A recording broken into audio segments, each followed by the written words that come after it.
let's see if this works. Okay. Very minimal amount of thrust going on here. Oh wow, I didn't notice the fancy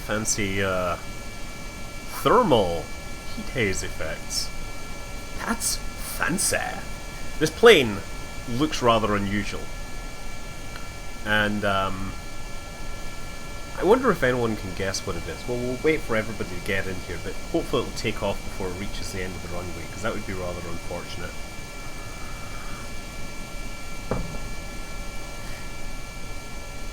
Yeah, there it goes. Nice! Silent searchlight. Hello. So I, honestly, this... I'm not sure if this is working the way I expect, but this was a plane built to do an interesting thing. I guess that's what I'm going to say. It's a concept I wanted to see if I could implement in Kerbal Space Program. Can anybody guess what's going on here? It looks like a Neoshiv M55. I have no idea what that is, but I instantly want to know more. So, yeah, this, I'm just wondering if anybody can figure out what's going on. See these struts? These struts are really important in a way that struts usually aren't that important in Kerbal Space Program. I'm gonna say that much.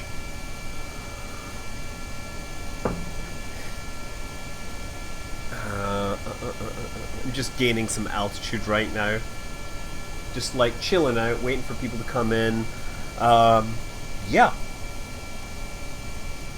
So, I guess one thing to notice is that there are these rotation servos here, and there's a rotation servo here, right?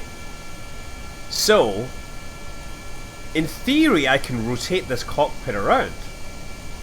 Oh, Prietska needs more boosters. Listen, look, have you seen it? It's using like 10% thrust. Twin boom, high altitude, low speed jet plane built by the Soviet Union, initially intended to shoot down American high altitude reconnaissance balloons, as in Project Genetrix, but never so used for that mission. Instead, got used for high altitude photo reconnaissance. Am I excited about the new church? Yes, I'm excited for anything new. Honestly, I don't actually get excited for new albums by people anymore, except in very rare occasions. But I will hear something and be, that's fantastic, I've never heard it before, and that's my moment. How many years does China take? Years. They don't have enough. They don't have all the problems that Nazi. Wait, did I not say that? Sorry. No, there's no competition going on at this time. Okay, so here's the plan. What I wanted to do was build a gyroscopically stable aircraft. Okay, it's not strictly speaking a gyroscope, but point is, I wanted to have a thing that was mechanically controlled. So the idea being, this has like a couple of reaction wheels. Oh wow, that's wobbling quite a lot. This has a couple of reaction wheels. And if I free these up, this thing will always end up pointing roughly the direction you left it pointing in, right? So that means if this thing, say, starts to nosedive, then as far as this is concerned, the nose will point upwards while the wings point downwards. And that will mean the back moves down relative to this fuselage wings. And that means this will pull this control surface down at the front, thereby trimming the vehicle back into horizontal flight. That's what this is supposed to do, right? That's what it's supposed to do, and I'm hoping it works. So let's just bring the servos up. I want to make sure I can see them. I want to make sure they're in the correct state. So currently they are not locked. Motor is engaged. On power loss they will be free, and I've bound that to an action group. The other thing I need to do is remove the pitch control from this. So let's just make sure everything works as advertised. So when I press 1, this should work. Okay, now it's free. So now, in theory, this cockpit is free rotating, and this thing should turn to maintain the orientation. So let's actually just top the nose. Oh, look at that. See how it instantly responds? So the gyros are meant to make it self-trimming. Yes. So here's the thing, right? Now, this is not being controlled. This has no pitch control here. This has no mechanical correction to the rest of the connection to the rest of the plane either, right? So if this thing points downwards, then the plane points downwards. See that? Right? So let's just point it forwards. And let's just cut the thrust. If I cut the thrust, in theory, this thing should start to nosedive a little, and this thing should actually respond. So let's do that. Let's see if it works.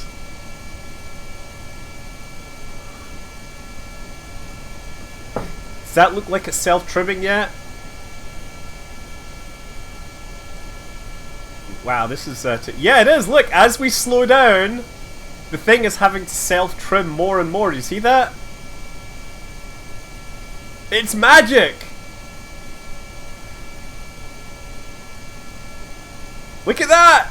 It's actually working! I mean, the problem is that it's self-trimming based on orientation rather than altitude. So now if I bring the speed back up, it should settle this thing back up. Hi Scott, long-time YouTube viewer. This is 5 Pete, or Speed. No. And both engineers love your videos. I hope you're having a great day. Thanks! I'm not an engineer. My dad was an engineer, but I've always loved science and engineering. In theory, that would self-trim all the way into a stall. I'm guessing it would, except this thing has so much wing surface it would probably handle it just fine. So yeah, the great thing is this thing, like, it just moves. Now, it does actually have, the only problem is, whoa, yeah, it does seem to have some fairly, it does desperately want to pitch up when I'm rolling it. I'm not sure why that is. I built a self-trimming aircraft, sort of. Any plans to play Star Citizen? I don't know. The last time I played Star Citizen, there was a lot of drama. I write software. That's what I do for my day job. Hey, thanks for your videos. For your videos you made on orbital mechanics, mathematics. It helped me pass a massive exam. That was such a simple video. I need to do some more on it. I've just realized that what I need to do is a bit of a video on Bernoulli's principle for supersonic flows. So the thing is, if I turn off SAS, this thing should just like start to move. Yep. Okay. Now look, we've totally screwed up the connection to the rear thing. So this is a problem because... Okay, now we need more thrust. So by overstepping our bounds here... Wait a second, maybe... I can't pull it out. Yeah, I basically ruined it. So I need some sort of control system that stops that. Okay, let's see how if I can recover from this.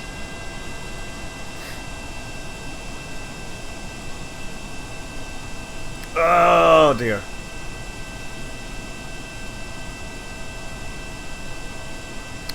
Let's do it in reverse. Yes! Look! Perfect landing! Like, I landed it on its tail, and it's fine. I need some way to stop this. Is there... try throttling the engine separately. Now, I've done that. I did a whole thing where you could... I wonder if I can get this into the air, actually.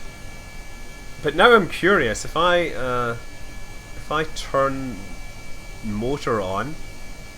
Oh, look! I can set the target angle back to 0. Dang, and it like, pops into place. So there we go, it's back to normal now. Look, you see how the nose is pointed forwards?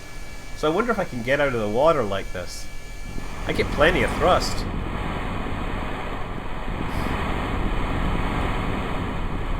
Oh, look at that! Plenty of thrust here. Wait till you see, this thing is totally going to disintegrate if I try to turn it at really high speeds. A total free willy moment. I wonder what happens when this thing goes supersonic.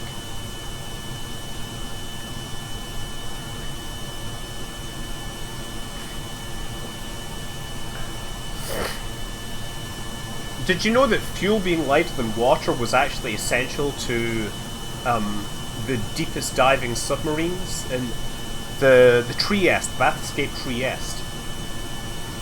The problem was at that time they couldn't build a pressure vessel which was sufficiently thick to handle the pressures at the bottom of the ocean, but would still be neutrally buoyant, right? Therefore, if you built a pressure vessel thick enough to handle the bottom of the ocean, it would sink to the bottom and not be able to return to the surface. So they slung it underneath a giant balloon which was filled with oil, and so the oil would float to the surface. That's how it worked. It's kind of cool. Yeah, it was diesel. It was really neat if you think about it. Yeah. So here's the thing, right? So modern aircraft, they do this kind of self-trimming stuff sort of by default, right? Oh, there's the airfield over there. Let's try and get to it.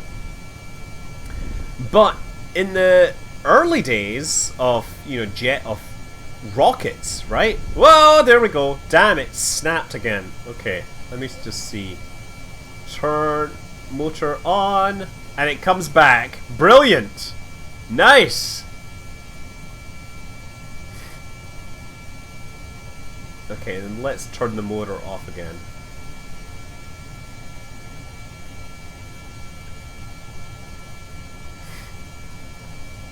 The problem is the roll just seems to go wild, and I think I can understand why.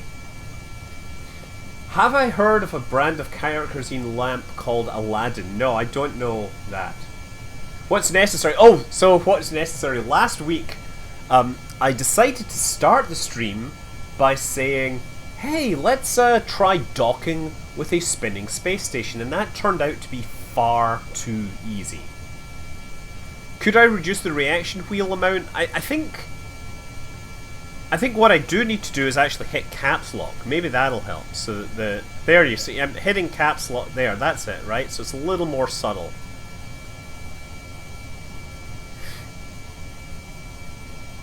Anyway, yeah, in the original, so if you think about it, the V1 and the V2, they had to navigate and control themselves using a gyroscope, like a physical spinning gyroscope connected to mechanical systems. Gyroscopes connected to gimbals. So I thought, wouldn't it be nice to try building the same mechanism in Kerbal? Right? That was the plan. Turns out that this is way easier than I expected.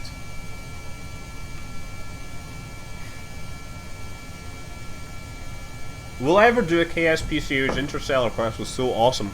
That is, maybe one of these days I will consider coming back to it. Right, you still use mechanical gyros and stuff, but they're usually not physically connected to mechanical, controls. Like in the V2 and the V1, there were literal mechanical connections that were being driven that would ultimately drive, there was... Yeah, exactly. I think they drove... Didn't they drive, like pneumatic valves that then drove the things? But it was all mechanical. That was the beautiful thing about it. There was no electronics in that guidance.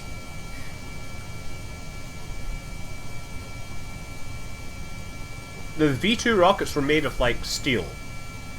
And aluminium. I actually don't know.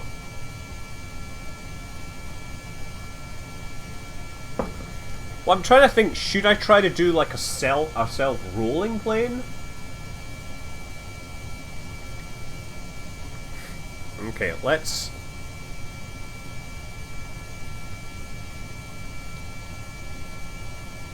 try rolling this. The problem is, roll seems to cause a hella pitch up.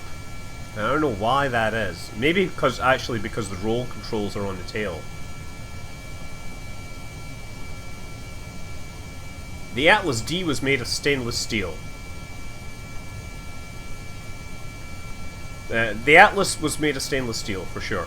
And famously, you know, to clean the Atlas, they developed something called WD-40.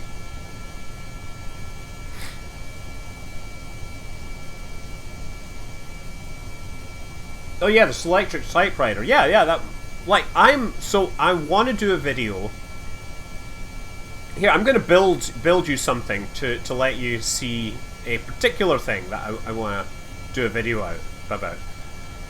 Because I was talking about this on my Twitter. Agent Pringle, that is, Are you just trolling me with the pendulum rocket fallacy? Because you know that I have words for that.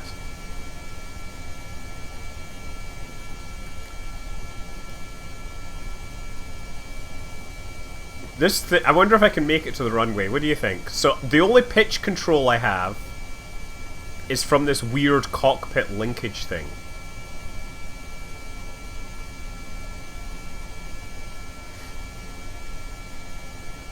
I mean, Goddard's design had some clever points about it, like the exhaust gases from the rocket essentially heated the fuel tank for self-pressurization. Spin-stabilized rocket in the atmosphere. What? Yeah.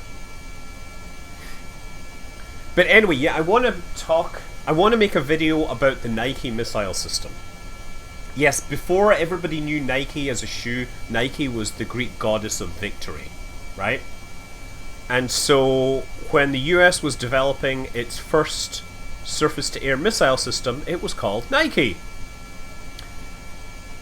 And these things had largely mechanical analog computers for controlling them. It's a real, like, masterful thing.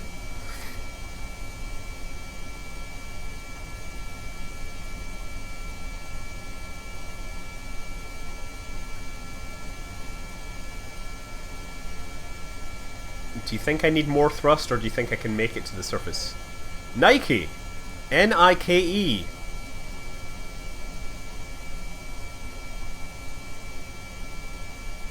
Look at the way it's self-trimming this again. I just sort of point it.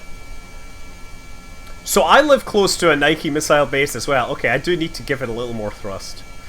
There's a Nike Hercules base in the Marin.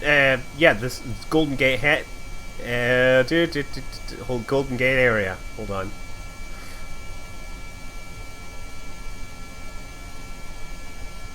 Okay. Oops.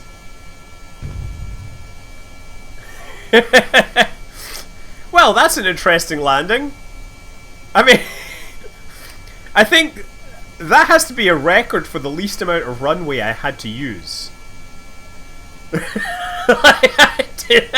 I just touched the runway and I'm like, that's enough.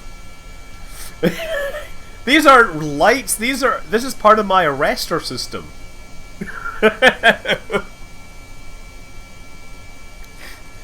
Yeah. Anyways, that was my little silly dinky thing. But let me go to the spaceplane hangar. Oh, by the way, I'm started early because I'm actually really sick, and therefore I probably have to leave early. If you've seen my last two videos, you probably can hear it in my voice that I'm not great. But I know that you guys are here, and I want to share some time with you. As far as we can tell, it's not COVID because everybody got sick and everybody's vaccinated, and if we all get sick pretty badly, if it was COVID, odds are we wouldn't have. But we had to get tested anyway, so we'll see.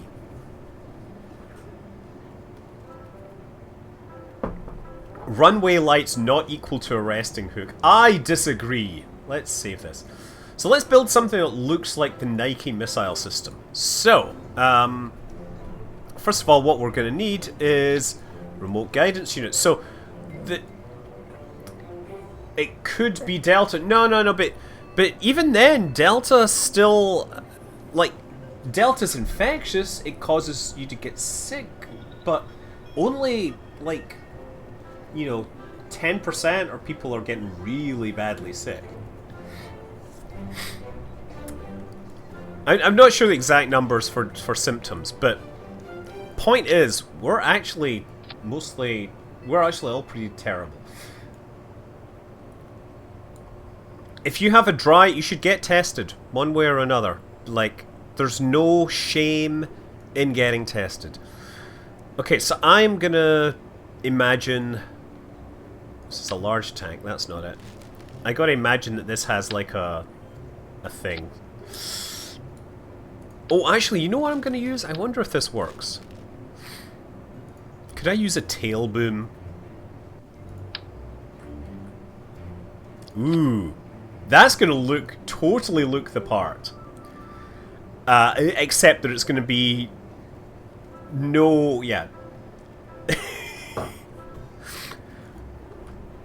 My kids did the test this morning. They had to, swab and everything. Bang, not a problem. I guess my kids are just tougher than some of you guys. Okay, so let's actually stick... Oh, there we go. So now, what we need is fins. And I think I can probably use... Oh, not that. Can I use strakes? There we go. So the top stage of the Nike looked a bit like this.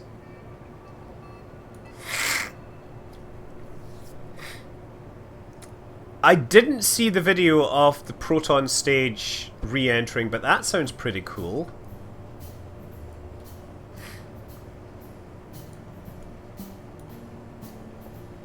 Okay, so I need some fins here.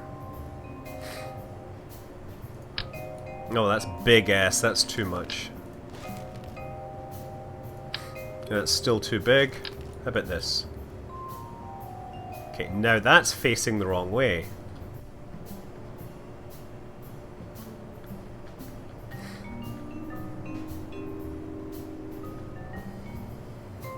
There we go! That's going to be pretty good. I'm going to cut the thrust to this to quite low, because this is only supposed to be a sustainer for part of the flight. Maybe 20%, right? Let's just call this Nike... Oh, sorry. Well, let's point it straight upwards to make sure to see if it's aerodynamic, if it works, right? It's probably not going to be aerodynamically stable, but because of that big long nose. No, that's Sprint. Hostile 7, that's Sprint. But Nike Hercules could accelerate to like Mach 1 in like 1.7 seconds. Okay, obviously I've cut the thrust down a little, but that's fine because this thing will be... Hold on, let's push it this way.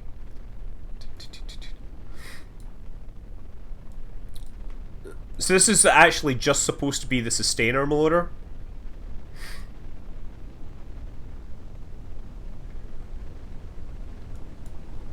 Still, it makes a nice looking trail.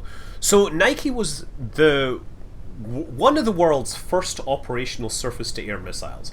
Technically, Nazi Germany created surface-to-air missile systems, but they were never deployed in any numbers.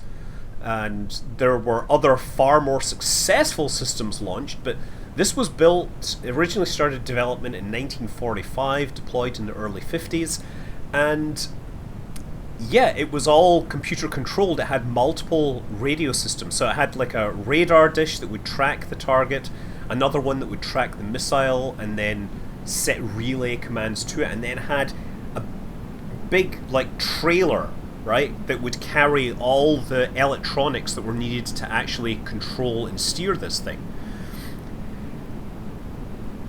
So the original version was Nike Ajax, which had a conventional warhead. The problem was that even before it was finished, they realized that the resolution available to the radar system they had was not good enough for them to discriminate between individual bombers in a tight formation. So Some people said, why don't we make better radars? Other people that understood the problem said, why not use a bigger warhead? So the kill radius is at least the size of the resolution of the radar. So they produced Nike Hercules, which was a nuclear-tipped surface-to-air missile, and these were deployed all over the US. Computer-controlled from the ground. The only thing the rocket did was basically follow the command sent to it from the ground. This is actually flying pretty neatly.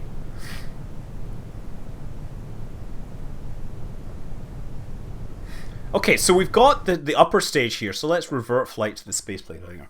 So if you're in San Francisco, you can go and visit a Nike missile site in the Golden Gate Recreation Area North.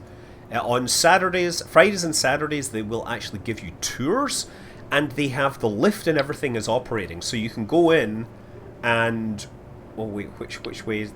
Now I don't know which. Hold on. There we go.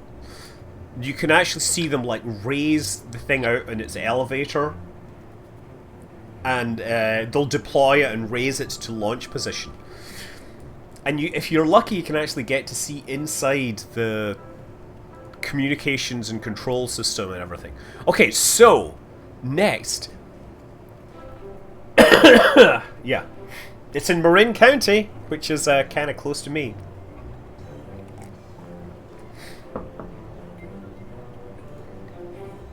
I'm looking for some structural parts here, and I'm wondering... Oh, we do have it! Yes, we actually have a quadcoupler! Sweet! Now, the only thing is... I think I have to cheat here. I think I have to use some dummy parts. Because these things can't actually produce the thrust needed. Or if I make them long enough, then they're going to be too long. So this is what I'm going to do. There we go, do that. Empty these out. That looks more like it. That kind of looks like it, right?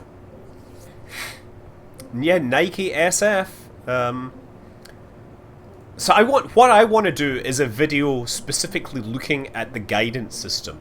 Because, sure, describing how this thing flies is pretty darn easy.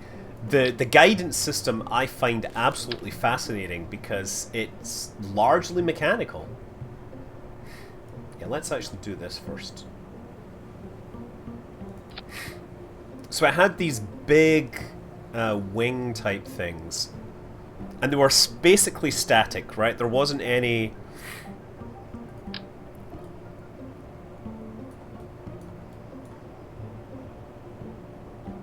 No.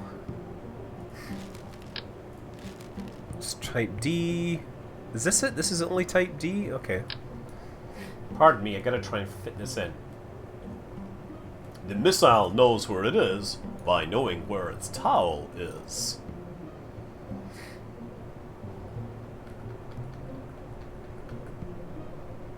Okay, that's pretty good. So I'm now just gonna slide that into position. Oh yeah, slide it into position. Oh yeah. That's pretty good. Okay, so that looks kind of close to what the real thing is. And then we need to bind these together. So the first stage of the Nike Hercules is basically 4 times the solid rocket motors used in the first stage in the Nike Ajax.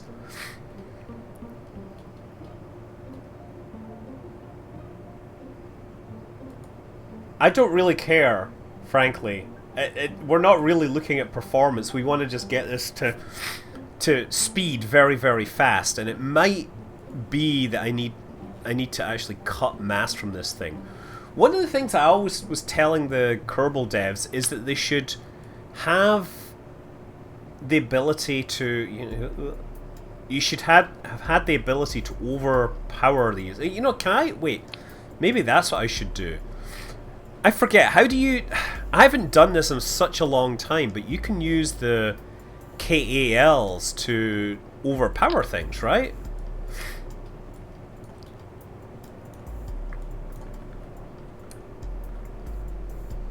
Or did they stop that? Open the editor. Okay. Hey, Zeevpack, thank you for dropping by. I'm not like a big... Let me tell you. Hey, wait till you find out about my OnlyFans. Let me tell you, it used to be that when you googled Scott Manley, you found an adult performer from the 70s as the top result. Yeah, no, that was the name I was born with. I've never done... okay. You gotta make the curve bows upwards out of bounds. That's... oh man, I haven't done this. So wait a sec. I so rarely use this thing. It's so tiny. Add fields to control via action groups. Okay. Open track editor. Throttle, right? Or thrust limiter.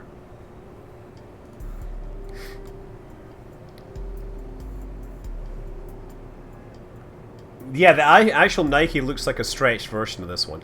What I want to do... now, wait a second, you got to do something like that, right? That looks about right. So... KAL... stage, there we go. Stage should play sequence. Let's see what happens. I'm missing the forwards very... let's just see if we can get it to fly and destroy itself, because that'll be hella fun. Like, so the Nike Ajax, or Nike Hercules, supposedly it would reach like Mach 1 in 1.7 seconds. And there's a comment on one site I was reading about how the youngest person in the unit would be the person chosen to install the pyrotechnic igniters, because, well, you know, if they died, there'd be nobody missing them.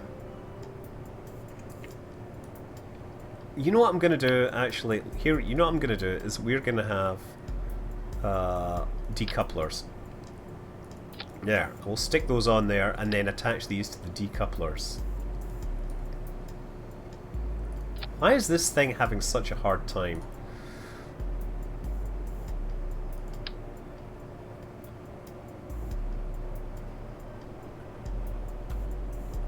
The problem is if I have to raise this to the vertical position, right?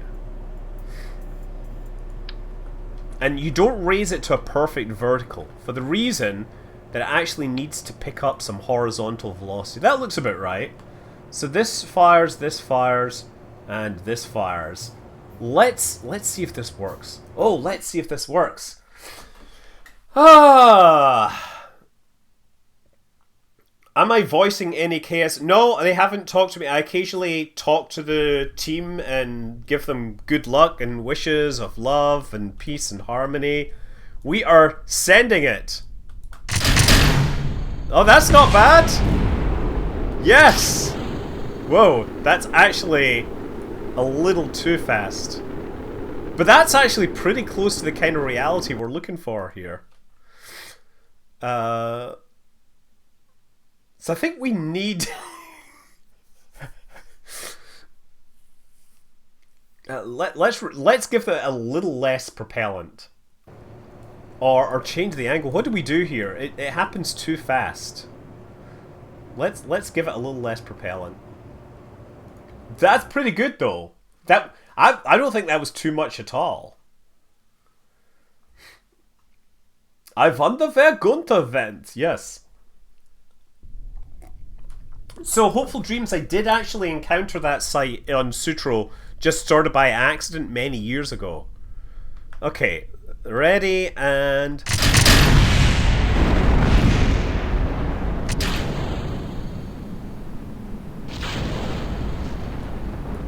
yeah, it didn't quite work the way I expected.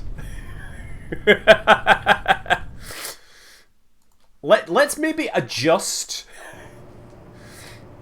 Let's maybe adjust my curves a little, right? I need to... okay, there we go. I wish I could zoom in on this thing. It would make it so much easier.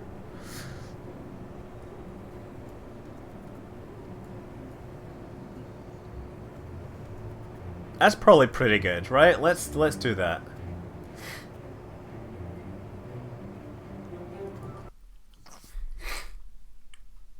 Have I seen Taco? I've never seen Taco Bell. I don't pay any. Have I seen Iron? Yes, I've seen Iron Dome in action. But see, here's the thing: these missiles were designed in the era before ballistic missiles. They were designed to shoot down, Soviet bombers. That was their whole concept. Okay, stability control and.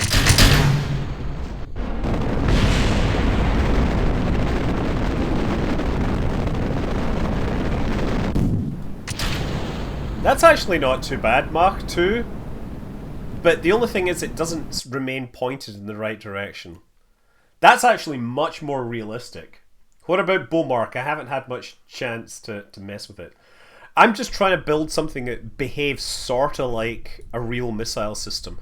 It's just getting too much of a kick. I think maybe what I need to do... Let's try this. Sorry.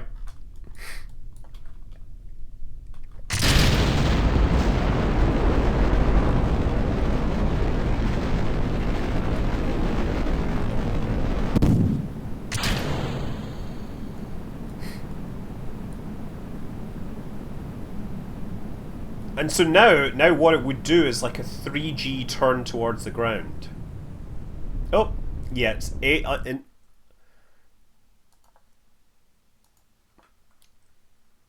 I post Mach stability marginal, yes. I'm gonna throttle this down a little more.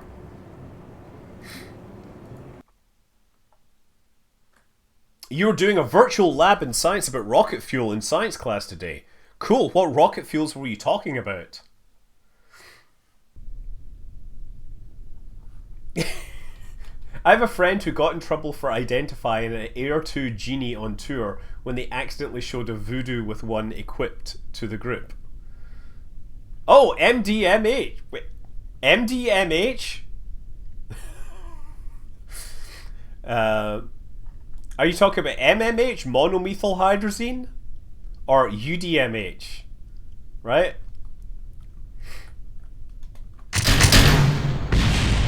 Yeah. Oh man, yeah, it has stability issues. Yeah, how does it have stability issues with this?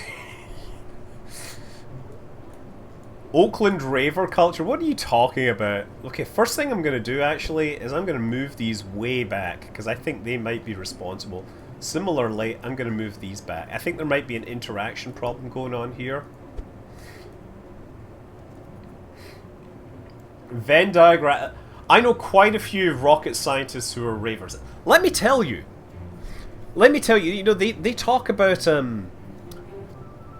remember when Elon was like getting told off for smoking a joint and how they were like, we're going to have to spend millions checking that everybody that works at SpaceX is drug free, blah blah blah blah.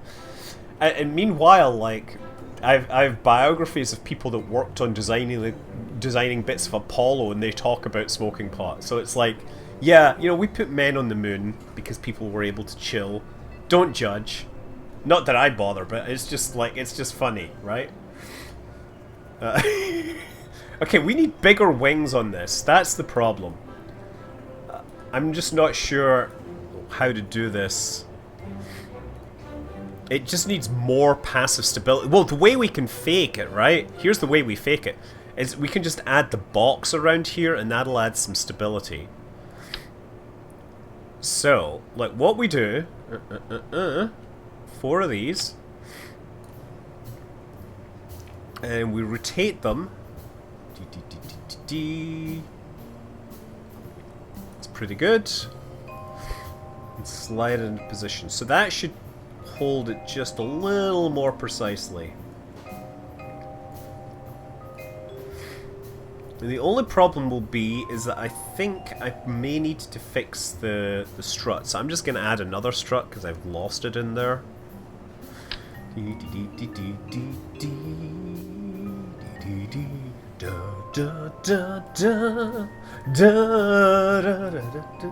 Oh wait. Sorry. Let's just attach it here. You met a crazy engineer working on rotary rocket engine via magical chemical fuel. Trust me, I understand. Oh yeah, I've been to the Greybeard Hackers meetups and I love them. I'm serious, right? There's a lot of cultures that are totally cool and normal, right? Okay, here we go. Aerodynamic stability. That's right. There we go. There we go. Okay. So here's the problem. This thing is now supposed to go into like a 3G dive, right? But I can't because I think it's not aerodynamically stable. If I try to push it into a 3G dive, it will do that. It's now like there, so it's supposed to stay at Mach whatever. So I wonder. You notice losing speed on the second. No, that's okay. The second stage is supposed to be a sustainer engine, and it's supposed to maintain speed in horizontal motion. What it just needs is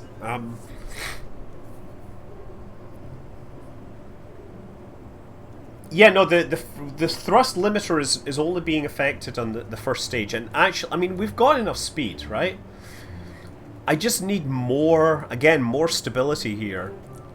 So I think what I'm going to add is some flaps. Again, we're going to do this trick where we add flaps or control surfaces. Bang! Right there, right? That should help us just a little. Move the center of pressure backwards. Maybe keep it stable.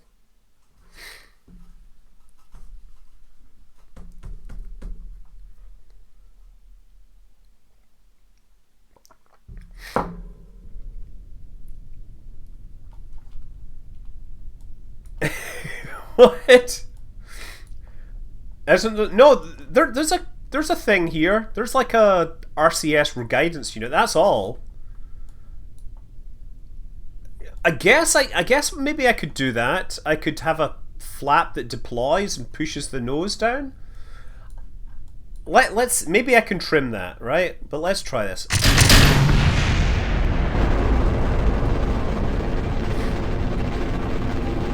I mean, it gets up to speed pretty fast. And so now I want to try and push this. Oh, yeah. Dang. Yeah, bang. Yeah. And big reason for this is we simply have... No, we don't need to... What we need is maybe some ballast in the nose here. Maybe that'll work. Let me just think about this. Sorry, I get itchy ear. Control authority, it's not so much the control authority being insufficient as the fact that I used this big long nose because it looked cool, but actually it's really lightweight. And what we need is some more mass in that nose. If I can shift the center of mass forward, it'll probably make a bigger difference. Let me try that. Let me see if I can find...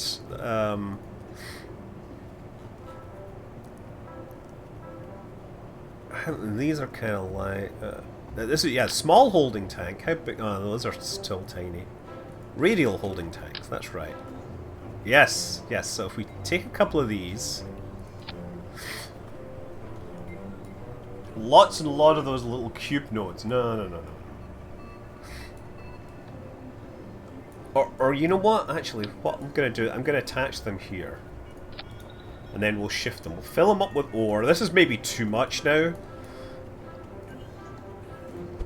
And then we slip them inside. I hold the shift key, right?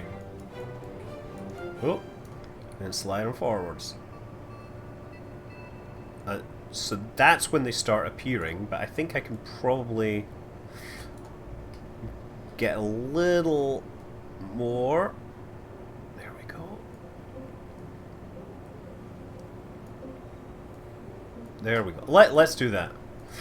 Let's see how this works. What's the yellow thing in the first stage for?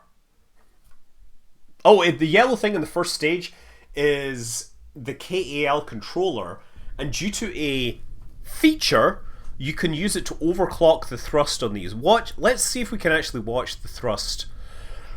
Pardon Pardon me. Watch the thrust on this thing as it goes up. Ready?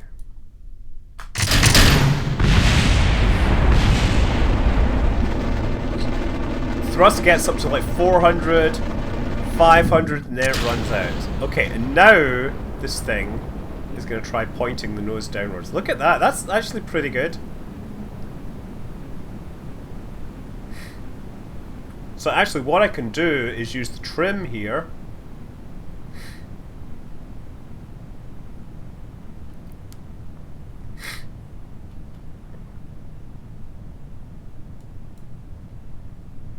And look, we have a surface air-to-air missile now. We'll just like let it cruise. So, like Nike Ajax could, I think it could fly. It would fly up to like 80,000 feet potentially. Right now, we're just going to let it cruise in horizontal speed mode. Now, I believe the original ones used like MMH and nitrogen tetroxide, but then they switched over to solid rocket motor. So this thing definitely needs more thrust here. And these were not cruise missiles, right? These were not cruise missiles. They were ones...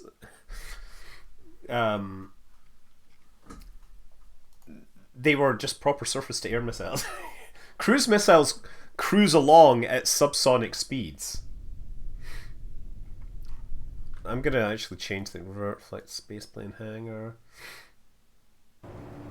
So I'm gonna now give it a bit more speed because I put more mass in the nose. I think I need to give it more propellant here, and I definitely need to up the thrust limiter here.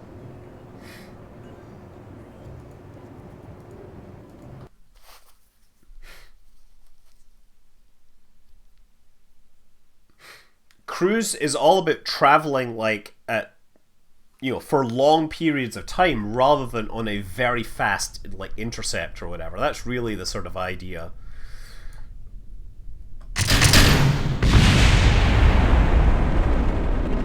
There we go, up 10G. That's about right.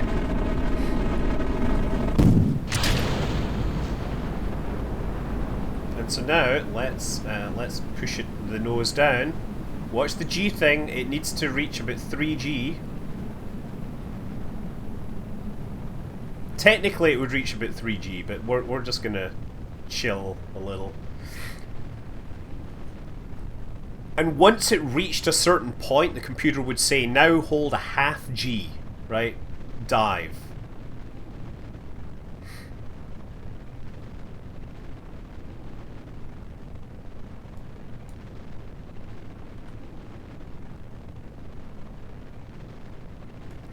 But that's not bad. I mean, that's actually pretty close to the kind of performance we're talking about from the real thing. I can't tell you I don't have COVID because the tests still haven't come back. Will it reach LTE?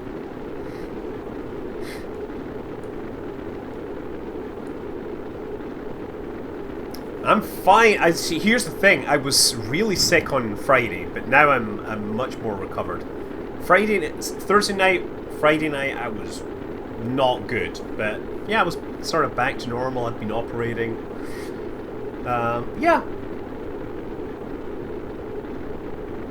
This is not bad, actually. So you know what's really cool about this is it's now got no propulsion, and it's still like maintaining Mach 3 just from, you know, gravity and stuff. I'm fully vaccinated, yeah.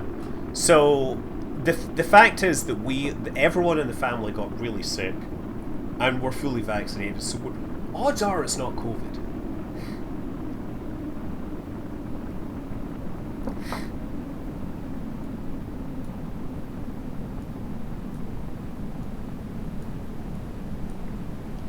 Yeah, I think this was pretty harsh in terms of a cold. What do you think? Do you think we'll hit the water at greater than Mach 1? Yeah, I think we're getting down there before we go subsonic. Oh, maybe not.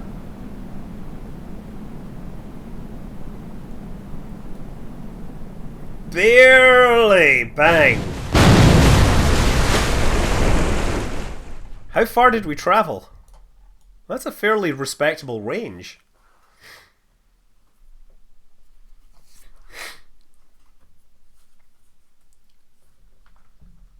What does it say? Highest altitude 18,000.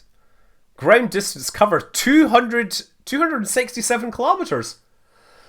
Not bad.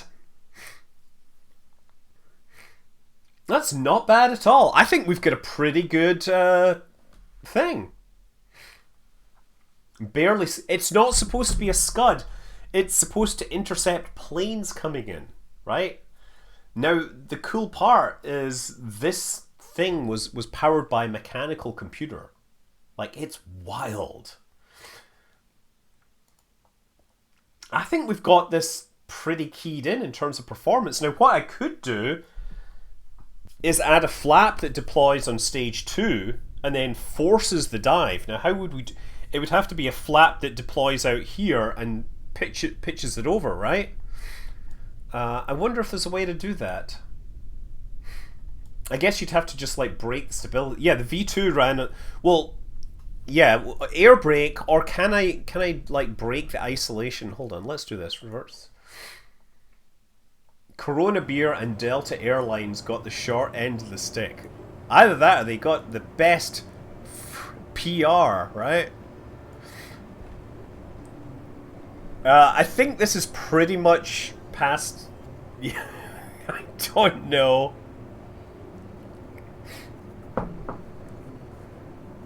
I collected Star Wars toys in the 90s. The word variant means you want to... Oh, gonna collect all the variants of the spike protein, right? Remove from symmetry, right? So here's an idea. Let's save this as Nike Herc. Right, so I'm going to remove this from symmetry, right? And so now, if I select just this one, can I deploy it? Deploy? Deploy other direction. So there, we'll see if that pushes it down, right?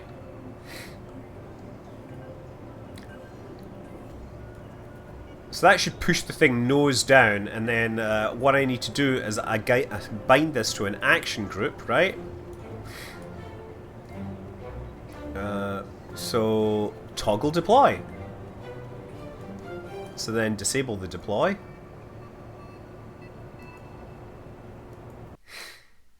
Why are we designing SAM missiles again? Because I'm doing research for a video on a subject. Modelo is definitely... I like Modelo.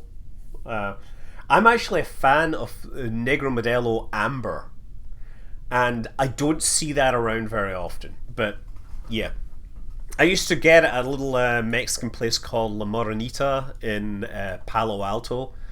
And they would always have that on tap. And I think it was my go-to, my beer of choice. Because it had much more character than lots of the sort of lighter Mexican lagers that you would get.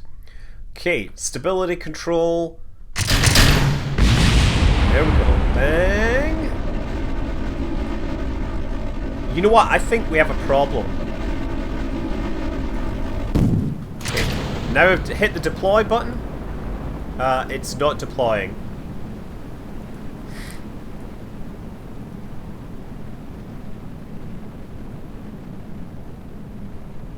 Okay, well...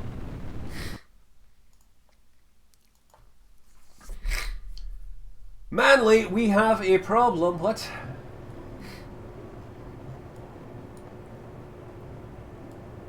So first of all, I've realized, by the way, open the editor. Should probably not start this at 0 thrust.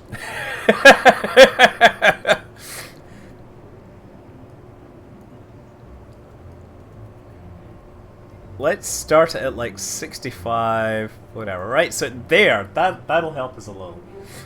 And no, I think overclocking the deploy angle doesn't really help, right? Why did the action group not trigger? I thought custom... Where did I attach that?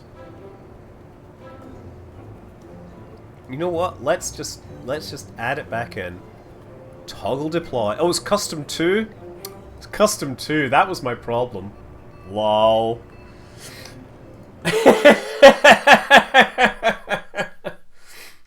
It looks like... No, it doesn't look like a Nike Ajax. It looks more like a Nike Hercules.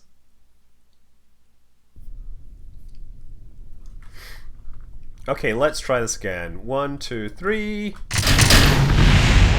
So I'm actually not going to touch any stability control or anything. There, and now to press the deploy button. Oh, that's actually pretty good. It's about a 2G turn that I'm forcing on it.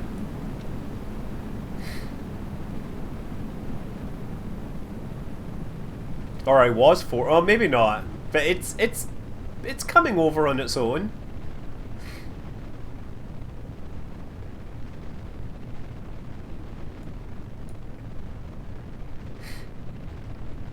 What's this supposed to be? It's a surface-to-air missile designed very similar to Nike Ajax, or Nike Hercules, which was a nuclear-tipped surface-to-air missile deployed by the US along coasts and various other places to protect against the possibility that Soviet bombers would come to US and...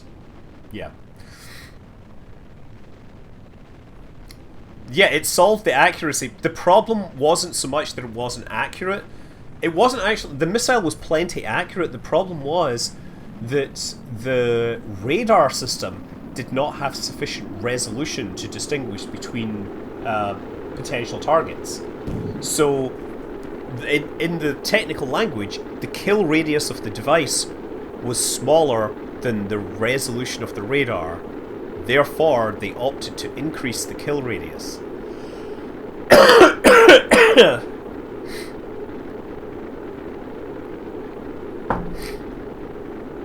The bullets were bigger than the target. That's ultimately... But I mean, what that then turned into was like, well, if they send 100 bombers, we'll hit them all. It had a 20 kiloton W-32 warhead.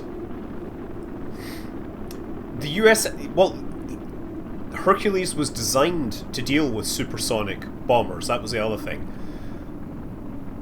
So the problem was, again, right, as they were developing Nike Ajax, they sort of realized halfway through that they needed to improve it, and so they, in parallel, started developing Nike Hercules. And then before Hercules was deployed, they said, well, wait a second, Russia's switching over to using ICBMs. So guess what? They started developing an anti-ballistic missile system called Nike Zeus, except that never made it all the way through production, or never made it through to deployment, so yeah.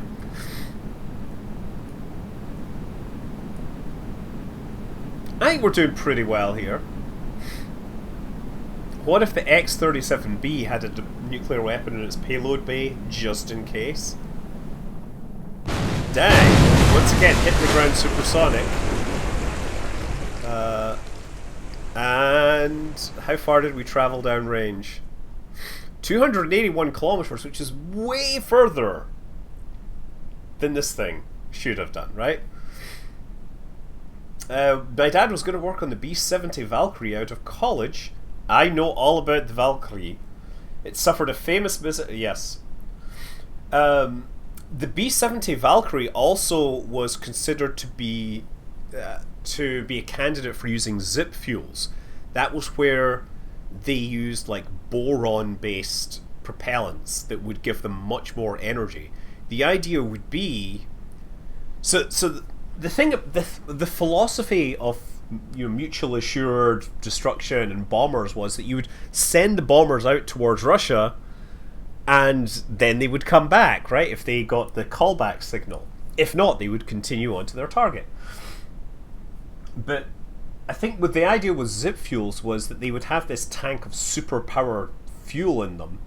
They would cruise out towards the border, and then if they went into attack, they would switch over to the special propellant that would make them go way faster.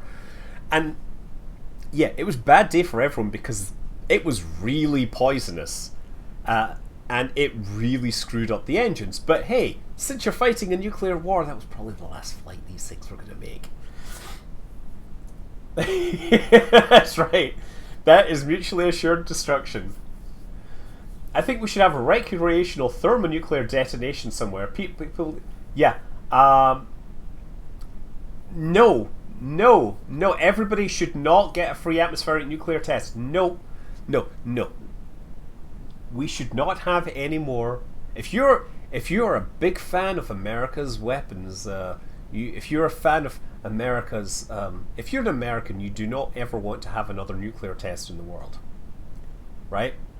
The reason being that no matter how much you think it shows strength to the US, what it does is it gives permission to everybody else to actually do tests. The US is still far ahead of other nations in terms of weapons technology, miniaturization, robustness, and testing without actually testing the devices. Any nuclear test by a superpower would ruin that balance and allow them to make huge strides catching up with US capabilities. Right? So yeah. No.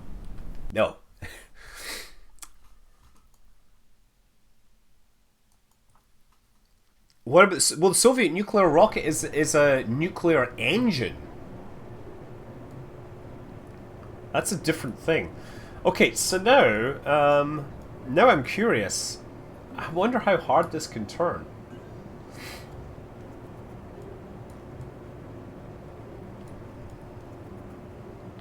You know, maybe, let me just see something here. Actions. Can I... This is toggles the thing.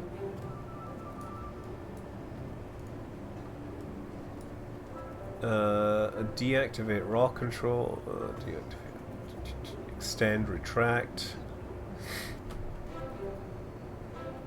Yeah, I should maybe this is what I'm gonna do, right? I'm gonna remove this. So now, are these all in here?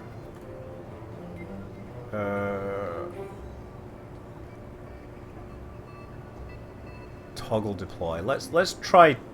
Oh, you know what? Actually, that gives toggle deploy on all of them. So what I should do,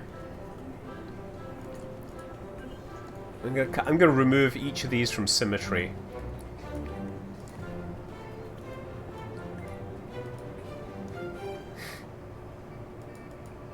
Oh, now none of them are in symmetry. Lol.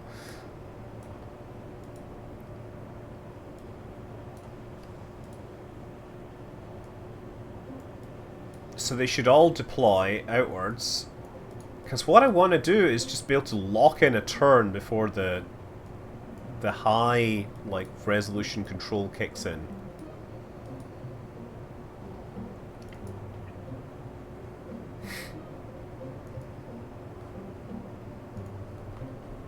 Yeah, I think I'm going to have to actually head to bed really soon. I don't want to make this thing get worse again. I don't want to have a regression, as they say.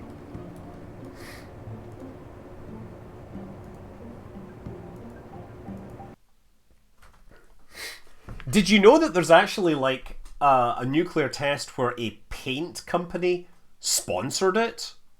Like, to basically say, hey, look, white paint and nice, pretty houses. Like, this helps save your company. Saves your house and everything. It's absolutely wild that this sort of video exists, or this movie exists. Okay, let's try this. That's more like it. I like the fact that this seems to work with passive control just fine. Okay, so there, that's pitching down now. Yeah, so you can make it turn as well. That's pretty sweet. By just toggling these flaps, I can make it do a nice smooth turn. So I'm just going to see if I can turn it along the coast a little. I think it needs a bit more oomph in its turning.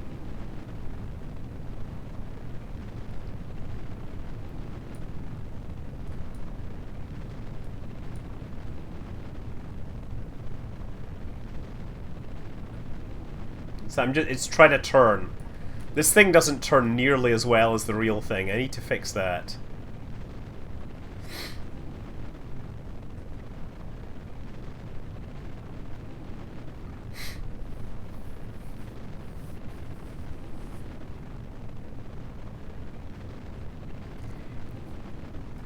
Yeah, I did a video a while back, basically about the dumbest things you can do with nuclear weapons, and like I did a whole thing talking about this particular test.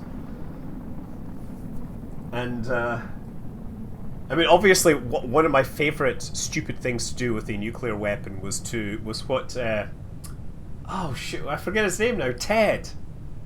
He basically demonstrated that you could light a cigarette with it.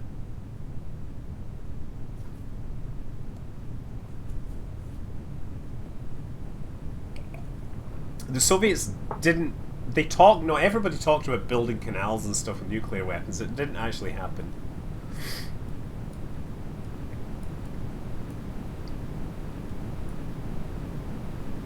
Ted Taylor, that's the dude.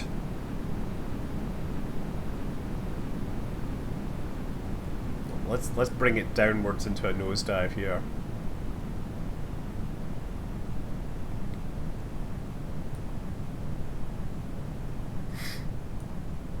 I actually like the steering capability with these little fins. It seems to give them quite a nice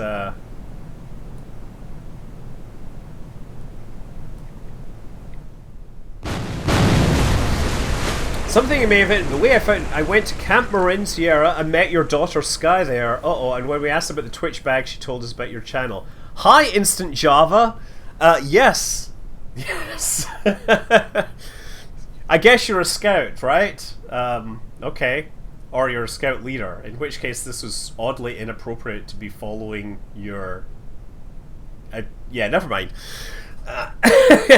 Good job. What rank are you? Or is that... Should I just not ask that? That's probably not good for me to ask any of that. Let's go back to the Space Center. Scout Manly. I was technically also a scout for a while. I didn't get many badges. In fact, my daughter has now got more scout badges than I have ever had. Okay, so what do we do now? Anyone have any... Maybe we should watch the rest of that documentary that we were watching. Because we were in the middle of watching a documentary, Red Star in Orbit, right?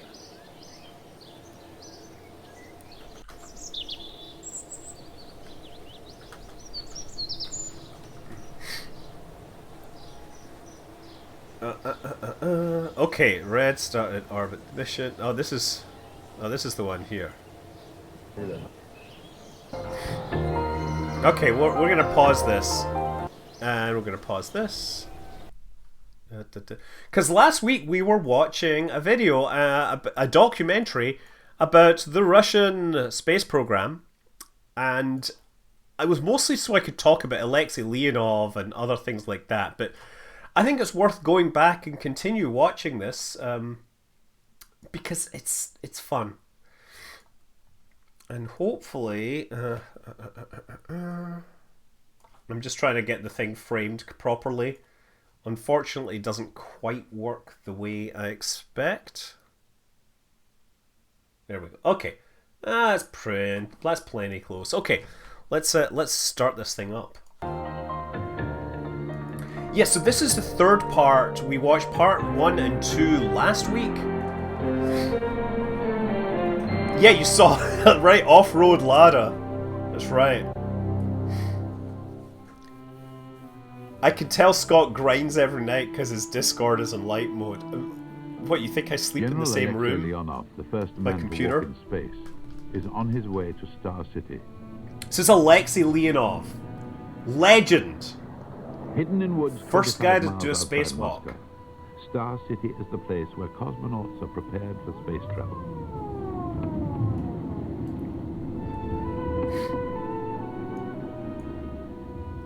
So, Until recently, narrator, by the way, is Joss Ackland. If you've ever seen Lethal Weapon 2, you'll know his voice.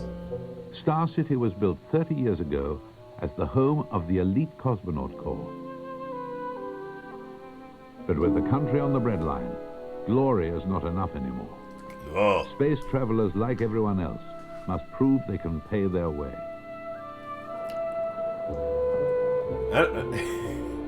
You have a In ladder, 1989, Riva Estelle, huh? we began following a new crew. So this was training recorded for in 6 months' space 1989. flight. Soviet It Union would be a still mission that existed. would have the world catching its breath. These guys are preparing to go to the Mir space station, which doesn't have all the modules at this point. Yeah, Star Leonov, the head of City is still where the cosmonaut cosmonauts train. takes a personal interest in the progress of his crews. The commander has flown a short mission before, but for the engineer, it will be his first flight. In the months ahead, they will spend a lot of time flying this spacecraft. Note, this is a simulator. two-person crew in a Their Soyuz instructor because they were ensures still, they are able to deal you with know, any they still emergency. haven't upgraded it to fix to give the capacity the modern one had. слышите? При работе родника второго, при нажатии на клавишу связь появляется какой-то. Our training session goes according to schedule. Step by step, minute by minute. Everything is okay. Yeah, so the USSR still existed, Very good crew. but they were opening up. Colonel Anatoly Solovyov is the commander, and Sasha Balandin is the engineer. Your They pers- represent a new breed of cosmonaut that's keen to shake off the old heroic image. For them, it's not enough just to go to space. They need to do something useful once they're up there. Gorbachev really wanted the Pizza Hut. Я, в общем-то, довольно рано, может быть, появилось желание летать. Именно военным летчиком я им и стал. И So достаточно the story about the исключение. Afghan that went to space as well is interesting because he Приезжает basically комиссия, saved the которая life of предлагает the other мне такую cosmonaut возможность. and himself. But Но здесь отказаться уже было выше моих сил, конечно. I wasn't about Ну и to turn работа down. в космосе, я все-таки считаю, это продолжение моей предыдущей специальности. И тогда, вот I do have a Discord server. уже вот тогда я приложил все силы, чтобы стать космонавтом. It's always hard for me to add links into chat, but somebody can, I'm sure. Скажем, за первые где-нибудь лет 5. Конечно, вот тот After the first 5 years эмоциональный, of что ли, training, всплеск, все-таки я it's a пришел lot of достаточно training. My молодой. exuberance wore off. Он прошел. Началось, Thank you, то, что Максилу. называется, суровыми, что ли, буднями подготовки, работы. This is as Мы loud as it смотрим на goes. это как-то другими уже глазами. Вот это наша работа. Поэтому особых таких вот, что ли, чувств, которые хотели бы услышать многие, ну, я не скажу, что у меня вот они... I wish I could see those Наоборот, я смотрю diagrams. на это как моя профессия, моя любимая работа. Поскольку... Ну, конечно, интересно. Конечно, интересно. Never mind the Потому graphics, что вот look те at the hairstyles. рассказы, мы много раз об этом говорили, вот те рассказы, при которых я присутствовал от своих старших коллег, от товарищей, они, я не верю, кого-то они могут оставить равнодушным.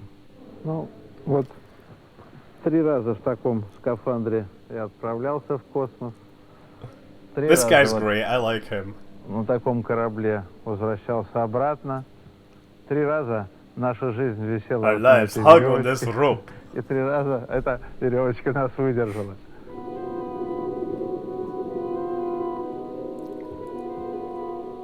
So what does it take to be a cosmonaut? Georgy Gretko has the right stuff. And unlike most cosmonauts, he's prepared to talk about it.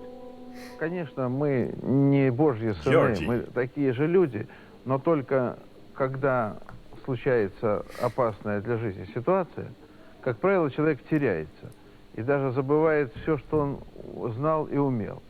А мы должны в опасной для жизни ситуации, наоборот, собрать все силы, все знания и выдержать. И однажды у меня Once the parachute of my spacecraft didn't open when it should have done. корабле.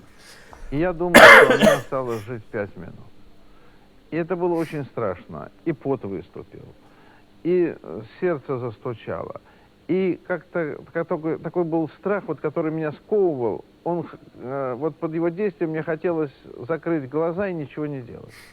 И вот надо было преодолеть себя. И я решил, что 5 минут жизни я должен понять, что произошло в корабле. И я начал вызывать параметры систем на, значит, свой монитор и анализировать ситуацию. Это было очень трудно, потому что я думал, что через еще минута, еще две, и я мертвый. Но все-таки вот я смог преодолеть себя. Это трудно себя преодолеть. Может быть, это самое трудное для человека — преодолеть не огонь, не воду, а себя. Поэтому я так скажу, что, конечно, многие могут быть космонавтами, но не все. So wait, did you figure it out? Did you figure it out? You told us you were in Today, danger most and you tried to cosmonaut solve the training is problem. not You didn't pulling tell us a where you gear solved the being problem. turned upside down. Oh wait. It is learning about engine parameters and orbital velocities. So this They must understand centrifuge the is still in problems use of living in today. space and performing scientific experiments. A strict timetable governs Hammer every and hour of their vodka. day. In this 6-month lead up to the launch, their lives become a mental and physical marathon. They shuttle from lectures on space station plumbing and navigation to lessons on growing crystals and incubating quail's eggs in space.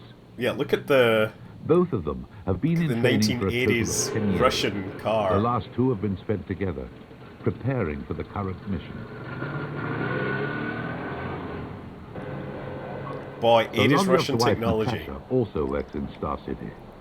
She is a programmer on the Soyuz simulator, so she knows the risks her husband will face. Конечно, наверное, я так как знаю больше, чем вот любая другая жена. Отчасти это сложнее, потому что я The знаю, ground какие computers, могут I быть believe, неполадки, were какие, что digital, можно but ожидать. Soyuz Это, would конечно, still be all сложнее, analog at поэтому this time. понять вот именно его работу мне, конечно, поэтому проще.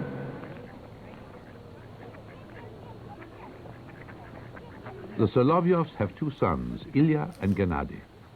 Neither think they have the stamina to be a cosmonaut and prefer the idea of their father's former life as a fast jet pilot. I think With it's a the lot launch date easier to 4 be months a away, jet Solovyov pilot, and well, a Balandin cosmonaut, see than it is less to and be a less jet of their pilot. families. Most commanders are military pilots and they live with their families in special apartment blocks inside Star City. The engineers are usually civilians and live outside. Sasha Balandin has a 6-year-old daughter, Yula. His wife, Lida, is expecting another child. So he could be in space when their next child is born. I don't know if it's the same Soloviev. Наверное, конечно, будет тяжело.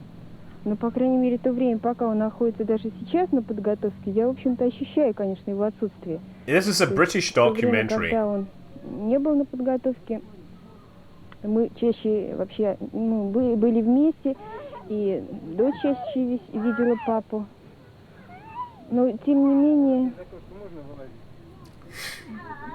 я так считаю, что просто это необходимость какая-то временная. Это его работа. Preparing families for long-duration missions is difficult. Star City encourages families to support each other in the same way as Sasha and Anatoly will rely on each other in space.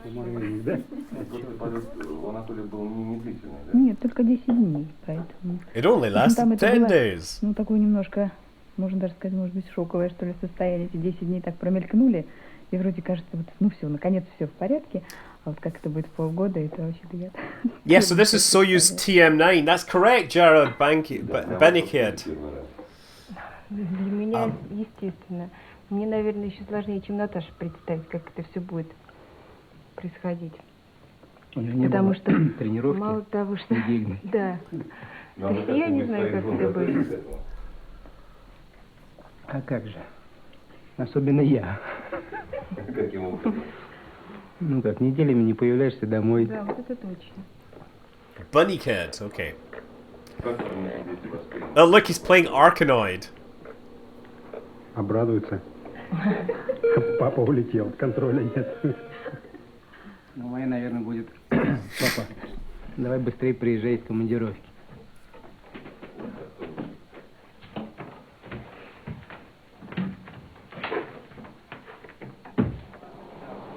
There's In the heart the of Star City Soyuz is a mock-up, of the or not, Mir space station. Mir mock-up. It's an exact replica of the one in space. This was before it had all the modules. In the future, a station like this could be propelled out of orbit to take cosmonauts on the 2-year round trip to Mars.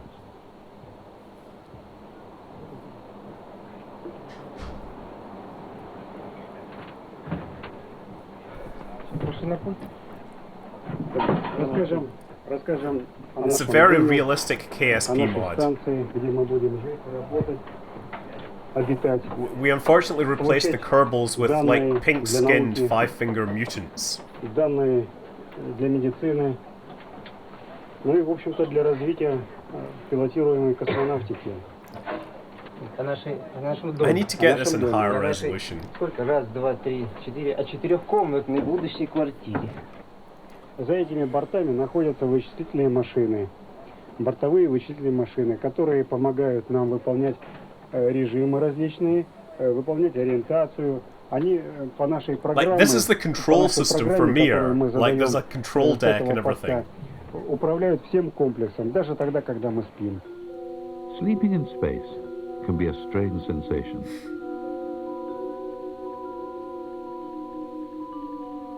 Sometimes cosmonauts expand their work schedule so much that they allow no time for sleep at all. Я стоял у иллюминатора и наблюдал за Землей. А это уже шли третьи сутки работы без сна, так уж получилось. Kerbals Я сам have сделал four очень трудную fingers. научную программу, сам с ней там и мучился. И сам я об этом не жалею, а рад.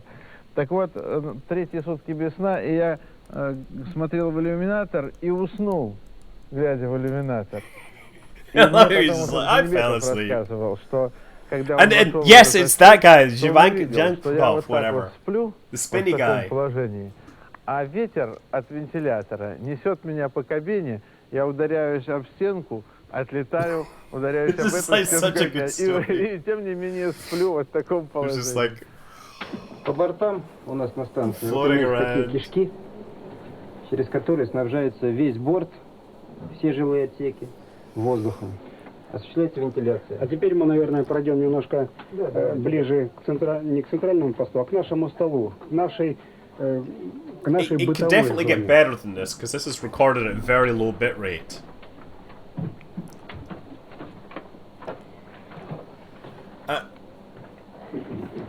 I don't see the Вот то, что ISS separating. окрашено желтым цветом, это мы будем говорить так, это бытовая наша зона.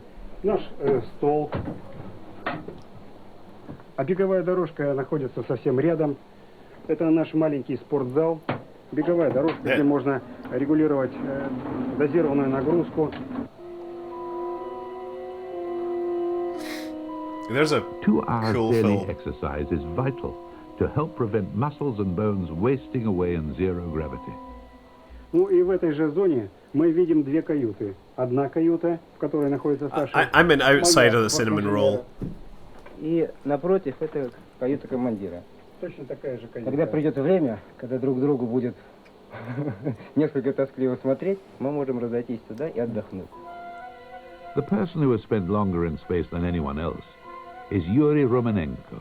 This is a He has long time logged a ago. total of 430 days in 3 missions and knows there's no place for sulking in orbit. Ведь на Земле, можно сказать человеку обидное слово, и как-то это все пройдет просто, потому что поток информации, можно разойтись в разные комнаты, в разные, на разные улицы, в разные дома или вообще выехать в разные страны. А тут объем маленький, никуда ты не денешься. И хорошим вот таким регулирующим началом служит все-таки понимание общей задачи, общая увлеченность дела, взаимное понимание друг друга и, конечно, использование тех рекомендаций, которые нам дают психологи. Все, что заложено в человеке, если этого нет на Земле, то это проявится, наверное, там, потому что в экстремальных ситуациях это вылезает. Вот есть какие-то отрицательные стороны человека. В ситуации сложной, эмоциональной. So that's a Soyuz interior, but it's a Soyuz that only is a two-seater back Я then. сейчас не сомневаюсь, что у нас Basically, the third seat has extra проблем, life которые support вылезут, которые hardware напортят все это дело, for у нас таких проблем backup. и сложностей не будет. They get to know everything about each other right down to the rhythm of their heartbeat. Soviet doctors now understand many of the physiological changes the body undergoes during weightlessness. Blood circulation alters, with more blood going to the head and chest. So Solovyov is doing a crash course in cardiology to enable him to take ultrasonic measurements of Balandin's heart rhythms in space. Командир готовится по другой группе эксперимента. И в данном случае командир готовится к 5-й группе эксперимента. Он будет на борту орбитальной станции смотреть не только себя, но и борт инженера. И для того, чтобы он видел, знал и свою картину борт инженера, сейчас он смотрит борт инженера и запоминает его картину. Yeah, Skylab was the one that had the biggest diameter because it was a third stage of a Saturn V. Тут любое исследовательское тело, я лежа перед врачами всегда молчу, дабы не сказать лишнего.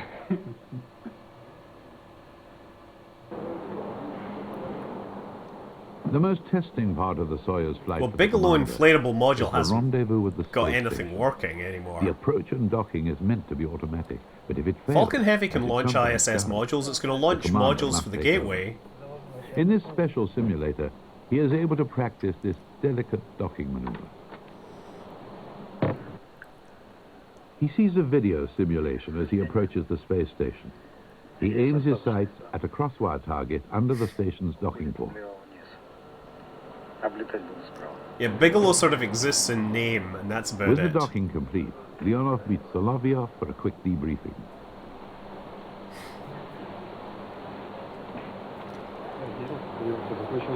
You know, they also tested like the manned maneuvering unit inside of Skylab. Точно выдерживающие все угловые по нулям. В общем, идет железно.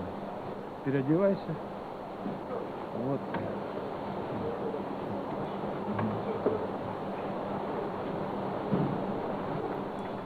Axiom's a real company. No, Axiom's fine. Like, Я понимаю, дизайнер, а чем вы платить будете дизайнеру? With the axe they're not a hanging bunch over of Star City, crazy people. The generals are constantly fighting budget cuts. Попов, значит, я насколько знаю, это деньги за счет тренажеров. Таких денег у нас нету. О, по Ермаку 35-му. Правильно. What's the Сколько Yormak там сумма? 35? What is that? Около миллиона. Плохо это. Я тебе за 50 тысяч весь твой корпус персидскими коврами одену. It's like for 50,000 rubles, I could cover your whole building in Balandin Persian and carpets. Solovyov have spacewalk training. The buoyancy of water simulates many of the feelings of weightlessness, so they can experience the difficulties of spacewalking.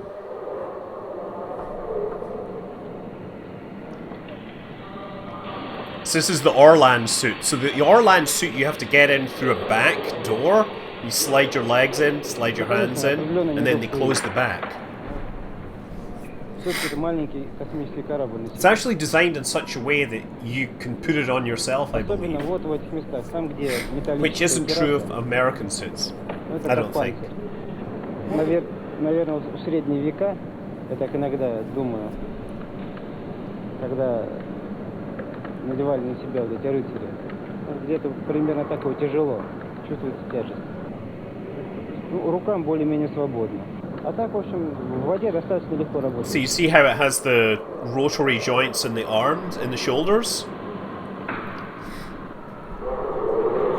A Chinese station does use Russian design modules, but it uses American design. Well, it uses the American standard for docking, Scheduled for their mission, but they that must American always be standard was ready to developed by carry out Russians. emergency repairs.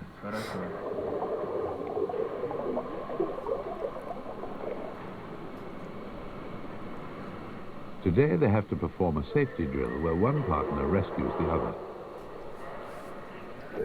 In this case, Solovyov is pretending to have fallen unconscious on a spacewalk.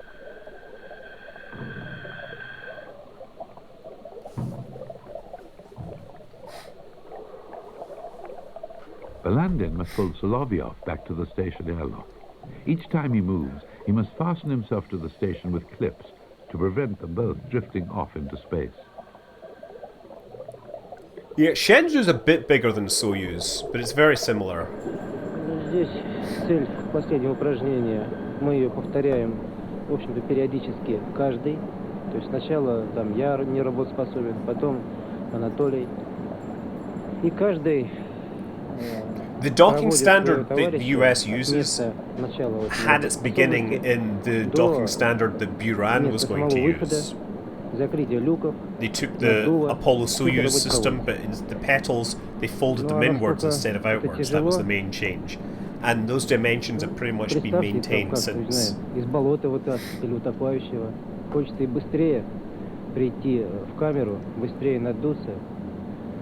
В то же время понятно, что это сделать, ну, не очень легко. Ну, вы сами это видели.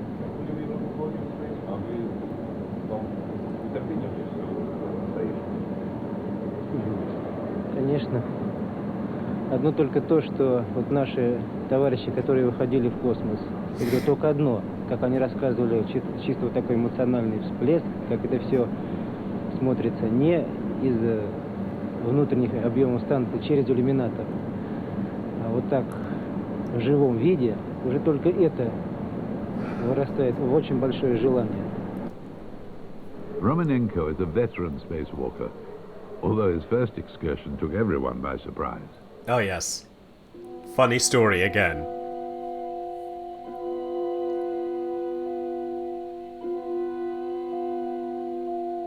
On a mission in 1977, Romanenko and Grechko had to check suspected damage to a docking port on their space station.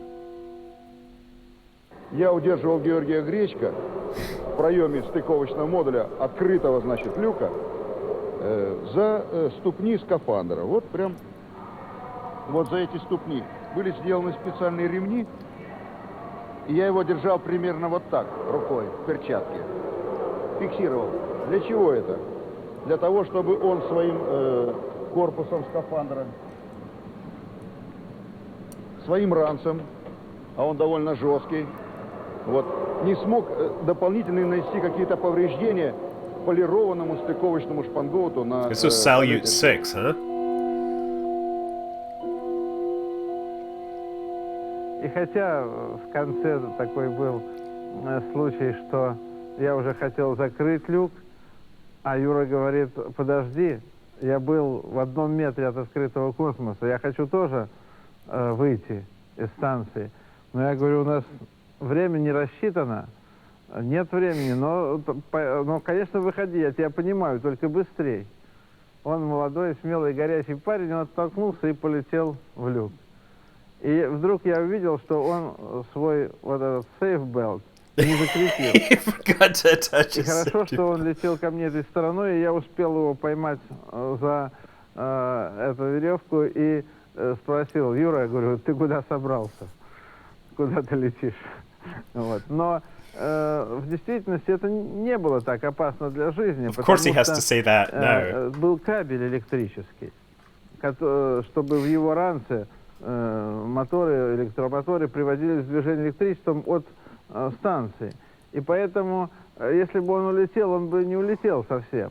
Я бы его все равно за кабель, как рыбу, обратно втащил. То есть, ну, это не была опасная для жизни ситуация, а немножко раздули ее журналисты. В результате Юра теперь сердится, значит, когда мы об этом рассказываем. Ну, это, наверное, была шутка Жоры Гречко. Он любит шутить. Но тут неудачная шутка. Он не знал, где Told это. the story in the wrong place. Они же любят такой лакомый кусочек, когда им подбрасывают. As the rest of their mission had gone so well, they escaped reprimand for Yuri's moment of madness.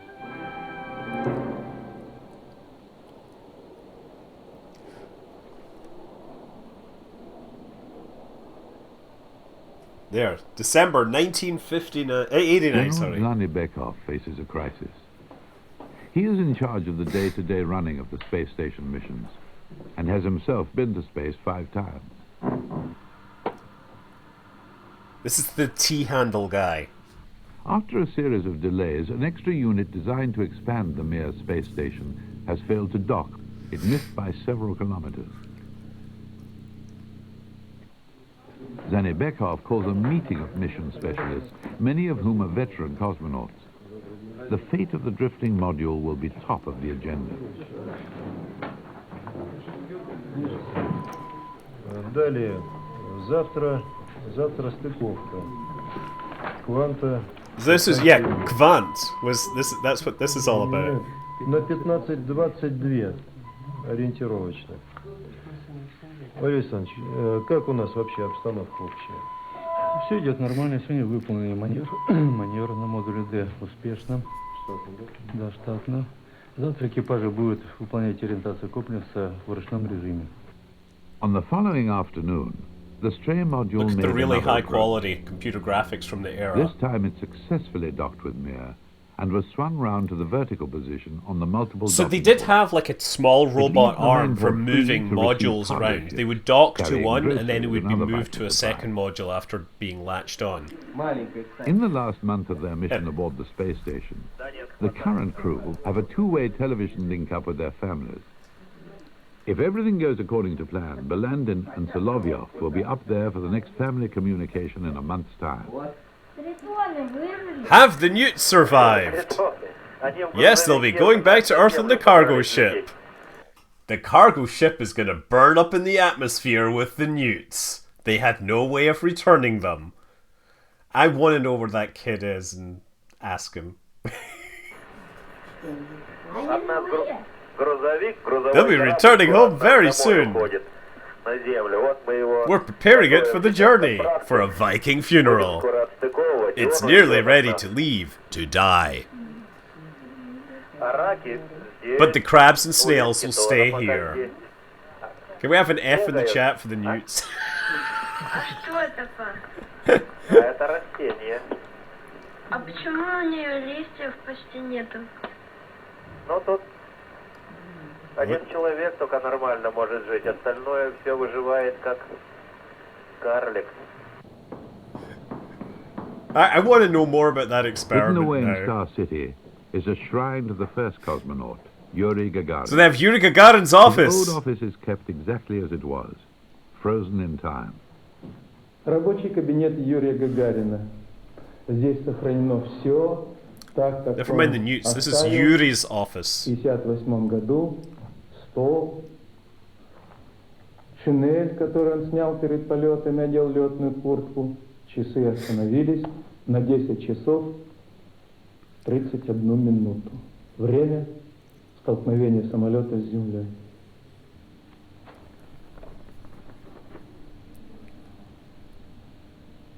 It's a long-standing tradition in Star City that all departing cosmonauts come to Gagarin's office to write a dedication for the next chapter of space travel.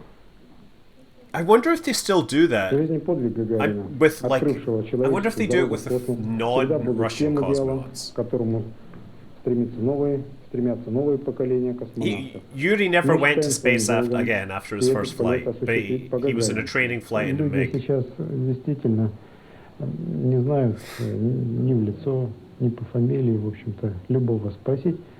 Я думаю, что обижаться на это тоже не нужно. Это даже говорит, наверное, о чем? Что наша профессия стала более обыденная. Интересно, новизны вот такой, он как-то Да, он поугас. поугас. Ну что, нам остается, в общем-то, только сейчас оправдать все вложенные, наверное, средства в эту отрасль народного хозяйства. It's 2 weeks before launch, and the cosmonauts must leave for the Baikonur Cosmodrome. Yeah, I know they signed the door of the hotel. Family, friends, and veteran cosmonauts turn out to see them off. That was one of the things I remember telling the writers of Stowaway. Is like, that's what astronauts do, so you should get them to sign the spacecraft. Romanenko wishes Solovyov good luck. Mrs. Belandin cannot come as she's about to have a baby. So Irena Pronina, one of the few women cosmonauts, brings Sasha's daughter Yulia to say goodbye.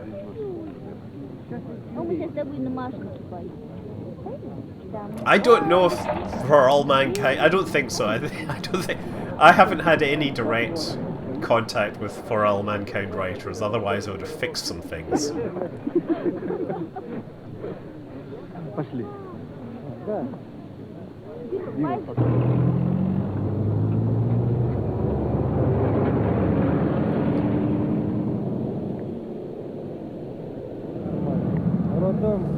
числа ждем.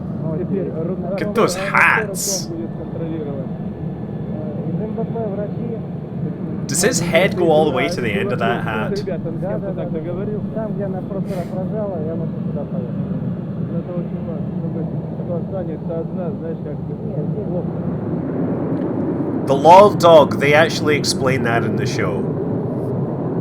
They have a shuttle refueling at The Skylab. Baikonur Cosmodrome is 2,000 kilometers away in a remote part of Kazakhstan. At its center is Leninsk, a whole city devoted to launching rockets into space. It's still a top security area, rarely visited by Westerners.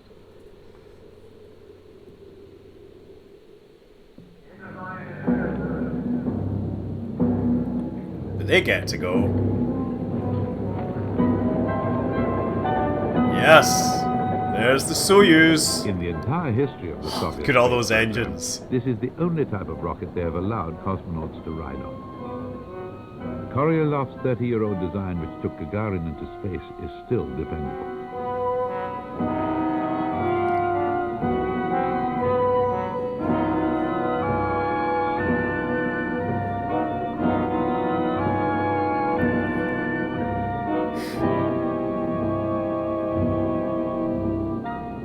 Still runs on rails, that's right.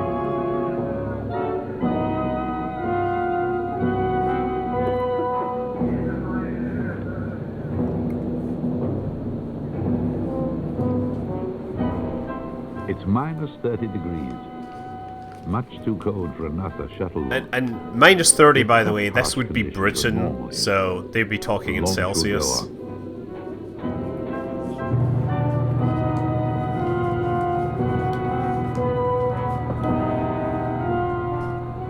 Among the Western observers was Jim Oberg.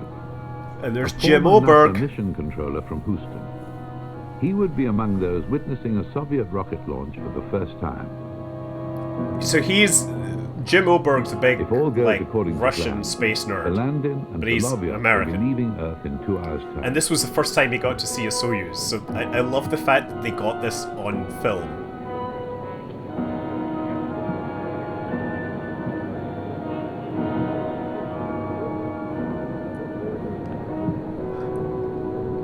I think the cowboy hat only works so much when it's minus 30.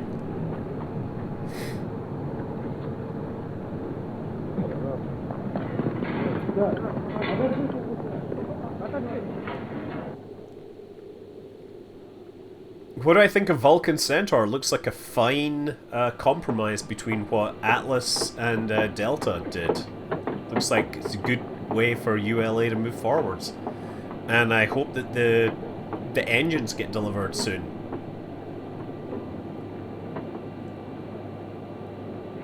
Posing for that shot, right? The Yuri What shot. thoughts are going through Balandin and Selyovov's minds. On their way to the observation point. Oh yeah, and look at how much Alexei taller Leonov Jim described is to than Jim Oberg Alexei. What it feels like at this moment. Да. Проверить герметичность скафандра. Обо всем об этом докладывать постоянно на Землю. Ну и, как всегда, остается резерв времени. Бывает так, что его нет, а бывает, что есть. Вот когда этот резерв времени есть, то, конечно, здесь сидишь и начинаешь о чем-то думать, не связанным с кораблем. Ну, есть короткий момент. Короткий, да. И, конечно, здесь начинаешь думать о семье в первую очередь. В первую очередь о семье, о детях. Как там они без меня, там и что. И как часто сразу спрашивают, как ты себя чувствуешь, почему ты молчишь? Ну, почему? Думаю. This is just, no. А вас поняли. На борту порядок, старту готово. Я знаю, что должно произойти буквально на каждой секунде полета, вот когда взлет, на She runs The Sims, so she knows everything about the liftoffs already. переживаю, особенно когда And that her husband's on the rocket. моменты самые трудные полета. Ну, и получается, Hypergolic fluid fuel прямо получается, что я causes your tongue to get numb. Don't try it.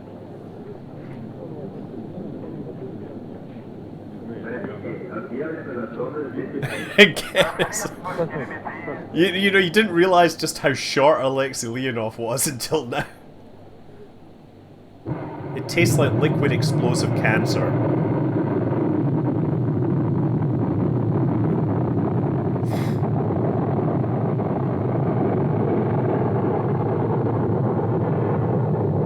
There it goes.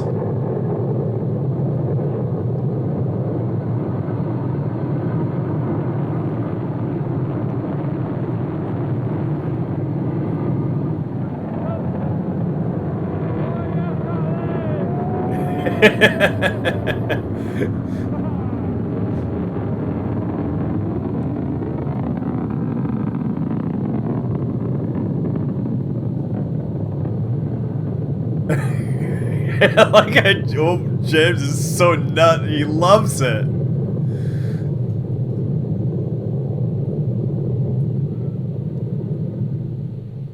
Their Soyuz will orbit the Earth 33 times. So notice the before tracking rendezvous ships with that the they were Mir still space using at that time. У космонавта всегда возникает чувство, что у него есть какой-то процент остаться в космосе навсегда или погибнуть в этом полете.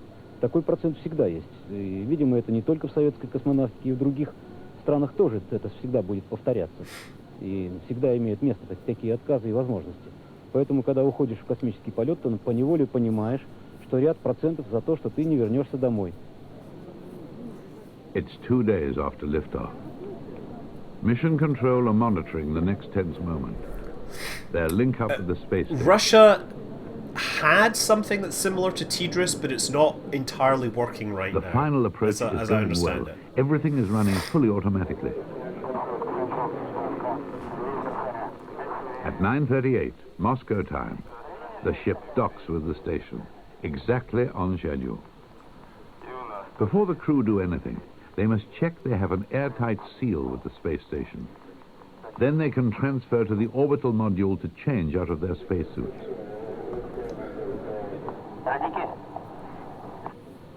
An hour later, they open the hatch and join Vitorenko and Serebrov aboard Mir.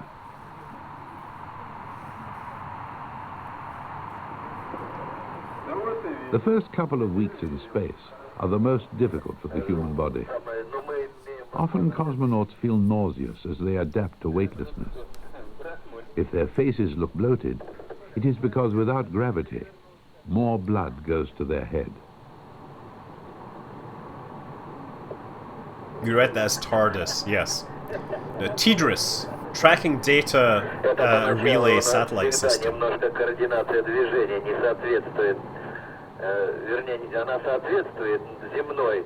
There is a changeover. It's how astronauts can watch TV in when space, both crews are aboard the among station. other things.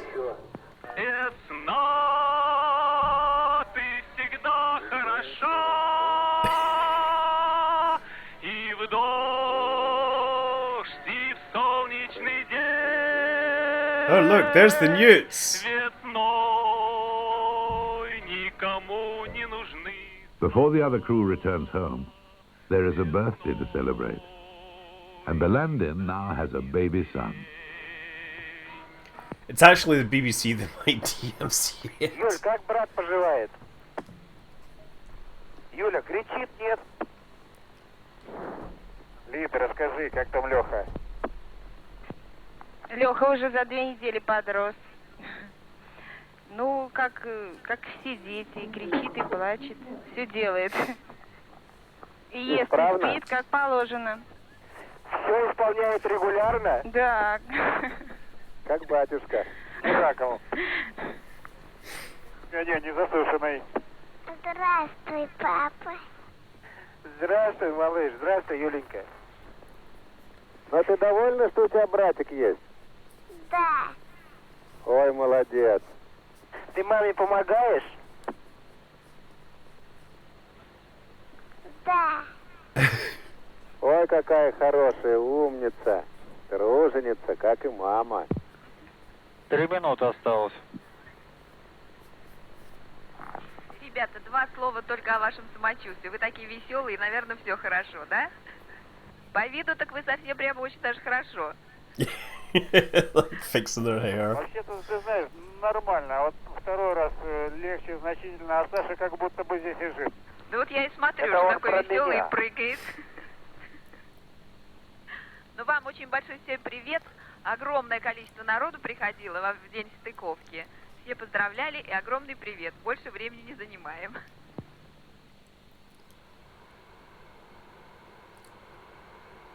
Когда летаешь над планотой сутки за сутками, месяц за месяцем, ты видишь ее, прекрасную планету. Ты думаешь о людях, которые находятся там, вот особенно когда пролетаешь над городами, где родился, вырос, учился, где живет твоя семья, друзья.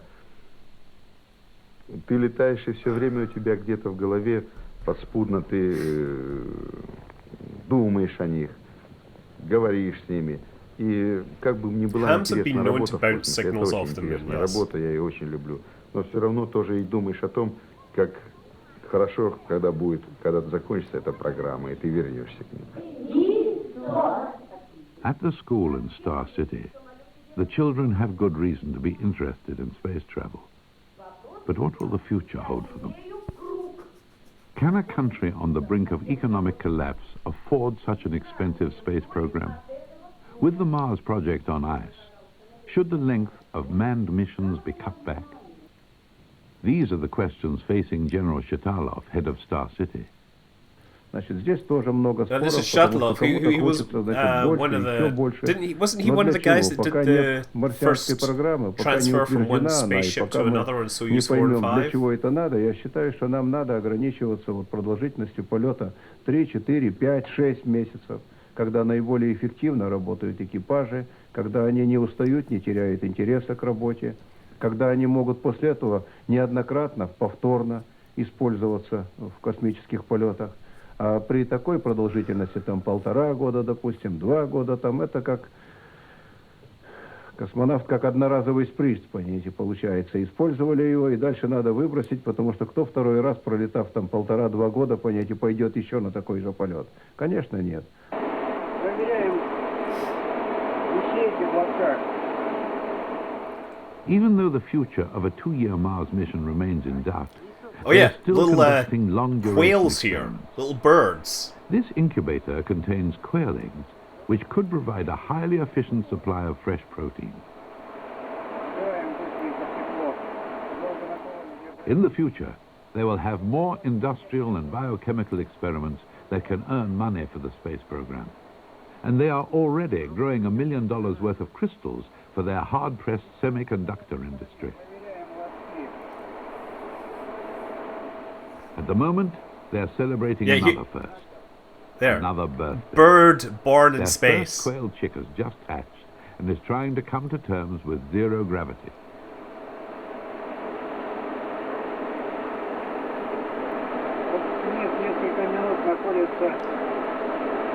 I mean, they were thinking, of course, about we can eat these. Let's be clear. Space bird.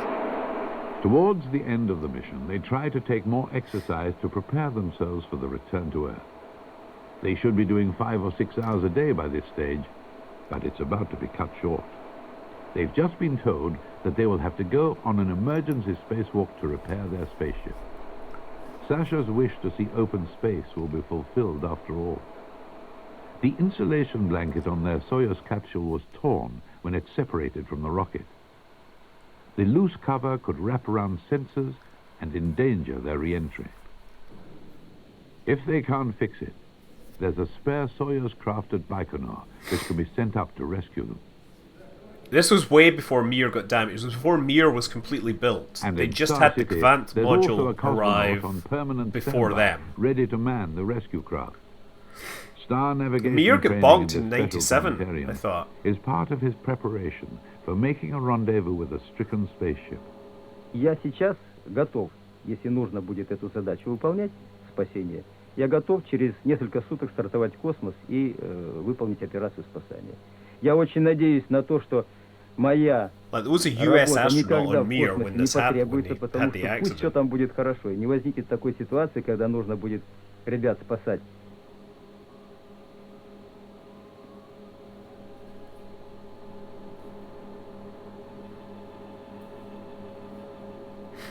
At Mission Control, they draw up a plan for the precarious repair. Because there's nowhere to attach their safety lines on the Soyuz spacecraft, Balandin and Solovyov will need a ladder to reach the damaged ship. They're going to use a ladder It in was too big space. to put in a cargo ship, so they waited for the launch of a new technical laboratory which was being flown up to the space station. It would add a new wing to the station and would be moved round to make way for the damaged spaceship.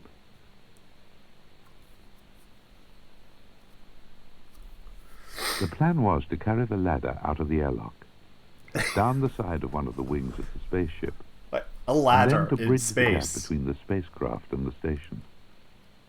It looked simple in theory. The reality was rather different. Maneuvering their cumbersome spacesuits across such a long distance was arduous. Every time they moved, they had to attach the clip. The new to wing their is safety crystal, line. thank you. The folded-up ladder was an extra burden.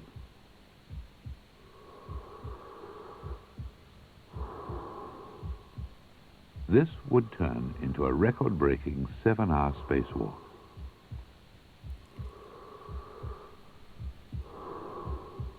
On reaching the Soyuz, Balandin and Solovyov decided a repair was impossible. So they decided to strip off all the insulation. So they just basically take off the insulating blankets.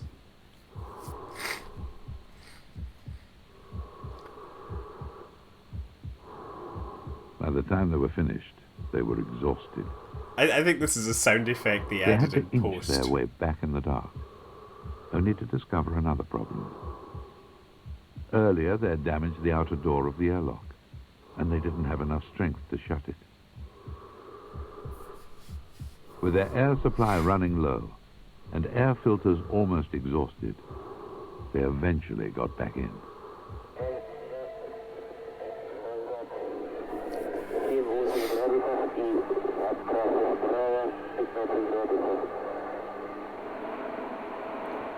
Their relief crew, the Vulcans, joined them the week before they are due to leave. On the morning of Thursday, the 9th of August, Balandin and Solovyov are ready to return. Here we go. As their spacecraft leaves orbit and begins re-entry, a dozen helicopters set off to begin the search for the returning cosmonauts. The Soviet Union has always retrieved their cosmonauts over land rather than the sea.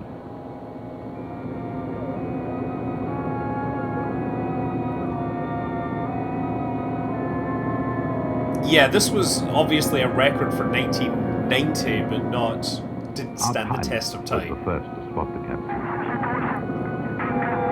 There it is. Barely see it.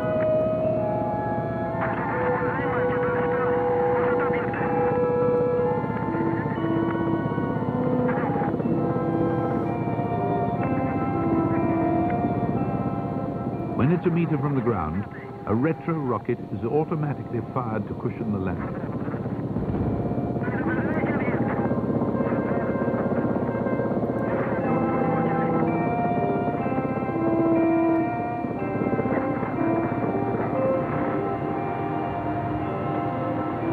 They still pick up the cosmonauts pretty Local much the Kazakh same way. peasants come swarming in from the surrounding fields.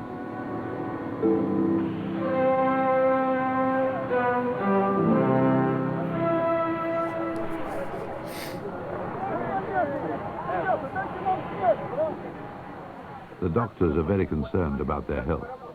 They appear to be in a worse condition than cosmonauts who have spent a year in space. Because they never The had drama time of to the previous exercise. week had left no time for the exercise regime or re-entry preparations. And now they were feeling the full force of Earth's gravity. They're like trying not to throw up. A medical tent was swiftly erected. The doctors decided to move them inside. After 6 months' weightlessness, they feel too heavy to walk.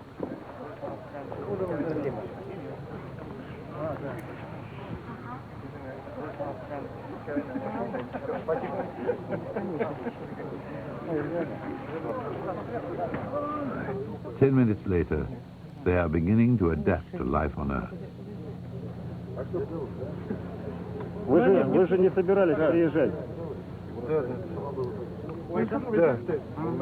Вероятно, можно ответить. Да. Мы когда пролетали над Канадой, Англией, всегда вспоминали наши встречи и разговоры. Сейчас я. This was a Mir mission, yeah. Сейчас я. Да, подождите, он... It was like a 6-month mission. Я ему сказал, как у вас шла посадка вхождения в плотные, как плотные слои? Вообще это напряженный момент, когда только входишь в атмосферу и в иллюминатор видишь, как полетели искры, огонь. Это картина впечатляющая. In the Western press, there were a lot of reports that you might be stranded in space. I think they were probably exaggerated. Well, did you at any time feel danger while you were up there? Вы чувствовали себя в опасности? No, they had exercise, they had stuff to do, but they've missed it the last couple of weeks. Ну, наверное, если говорить откровенно, то, может быть, была какая-то опасность, может быть, но сам об этом не думаешь. Думаешь только о работе, о том, что вот в данный момент сделано ли все вот сейчас, на данном этапе. По времени это оказалось тоже немножко дольше, чем предполагалось. Особенно на возвращении. Yeah, the red lighting is когда приходится unfortunate. возвращаться It's really messing up the encoder. в темноте. Мы возвращались в темноте, но когда светло на солнышке, это несколько быстрее происходит. А в темноте, в общем-то, нужно контролировать, потому что мы были зафиксированы к станции только 2 фалами, которыми управляешь, работаешь сам. Их нужно было, конечно, тщательно контролировать. Я думаю, что всегда не будет не хватать. Торопиться не мы не торопимся. Толя, сейчас мы тебе снимем тихонечко рубашку, ты сам не напрягайся. Не понял? We're so pleased to see you back safely. А знаете, как я вас рад видеть? How was it actually different doing the spacewalk from the hydrotank? Когда мы снимали вас в гидролаборатории с Толей, когда вы тренировали космос, Мне показалось легче, потому что в гидролаборатории очень много народу и все мешают. Everybody, all the locals just looking in the window. Это дом. То есть полгода это все-таки срок. И потом я очень много занимался вот по земле и наблюдение, и фотографирование там. У меня такой образ сложился уже этой земли. Вот, я не знаю, я думаю, что у меня снится будет очень часто. Вот у меня, например, это не только там где-то в мозгу, вот это в сердце. Сейчас вот застыло, как фотографии, как вот такие образа, образ. И я этого просто не смогу забыть. Вот у меня, например, сейчас вот, я очень завидую вулканам, ну тянет сюда. Sasha, when we were talking to you in Star City, you were always very keen to underplay the job, saying it was just another job. Do you still believe it? Такого прислали. It's just a Да. job. Yeah. Ну, знаете, я просто на это смотрю, ну, когда-то у меня давно такой сформировался взгляд. Вот. Ну, и пока он не изменился. Есть там свои какие-то тонкости, но вот отношения у меня вот такое. Ведь когда-то, скажем, летчики, про них и писали, и говорили, и славы, и все что угодно. Сейчас это все, ну, практически этого нет. А вот я думаю, что надо где-то и нам подходить так. Просто вот работать и поменьше вот этого всего. The medical sensors are in fact also nipples. I think that's what you're really seeing. Right, notice how he's walking around the back of it. It's like, oh, wait, where's the radiation? You literally walked into the radiation beam there. You notice that, the camera person? Oh boy, that capsule's tiny. Wait till you have 3 people in it. It's a local tradition that their first taste on Earth should be freshly baked bread served by a local maiden. Unfortunately, Solovyov is feeling so unwell, he's unable to hold it down.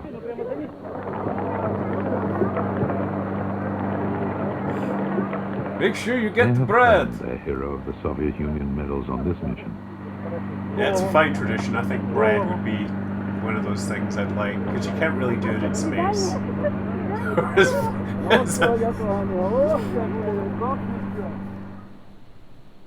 They return to Star City for rest and recuperation. Their families have to wait a few weeks before they can come home. Yeah, so there's a radiation beam that comes out of the bottom of it that they use to figure out when it's close enough to fire the engine. So there's like a do not stand behind the back of the Confined to a lander. recovery center Like, under that's a close standard medical thing. Do supervision not get while behind the their bodies Soyuz after readapt. landing.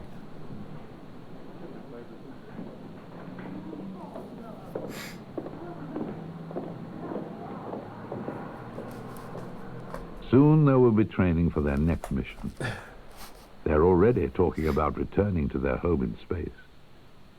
True heroes of the cosmos. Wouldn't space bread just be a sphere? Wouldn't that be a good thing? And that's it! Novosti Glav Kosmos, Energia, Yuri Gagarin, Baikonur. Basically all the interesting people. Tritium is your favorite radioactive isotope,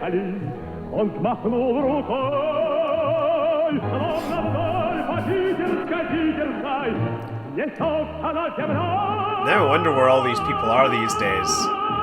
I'm really feeling that I need to get some sleep. I'm really hoping I recover, because boy, I'm not in great shape. Yeah, thanks for hanging out. Thanks for watching. I'm gonna, of course, continue to work on my missile design, just for those that saw it. You might have seen earlier I was building this, which is a sort of Kerbalized version of the Nike Hercules, but I actually have to get some sleep, so I'm going to cut down the mass here and see if that helps. Am I okay? I'm not really okay. I'm doing my best. Let's just see how far this goes. I think part of it's having a hard time turning quickly enough. So there we go, you see?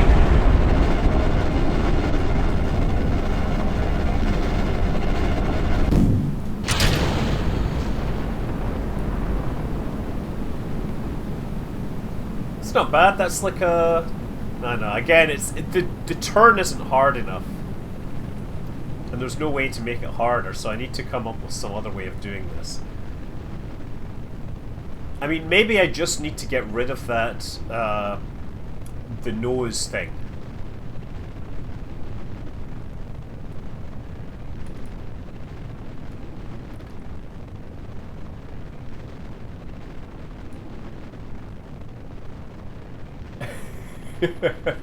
I know, Sky was telling somebody on today about Twitch. I don't know why. It looks fine.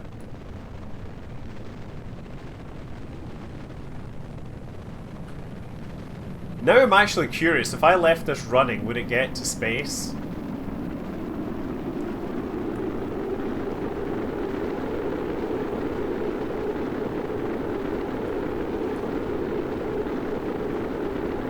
It definitely helps. It's gonna go a lot further and faster.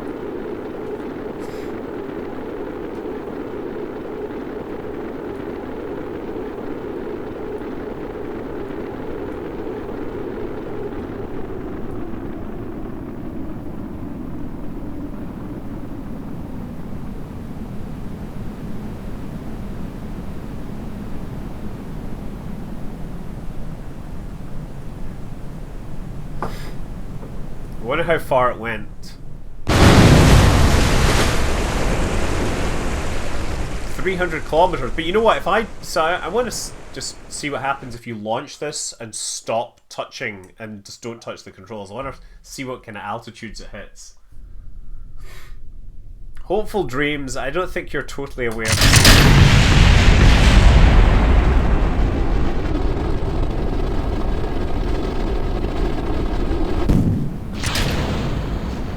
There we go. No stabilization. We're just gonna go point straight ahead. Actually, it slows down because it doesn't have enough thrust. But since it's going upwards, it might actually counteract that.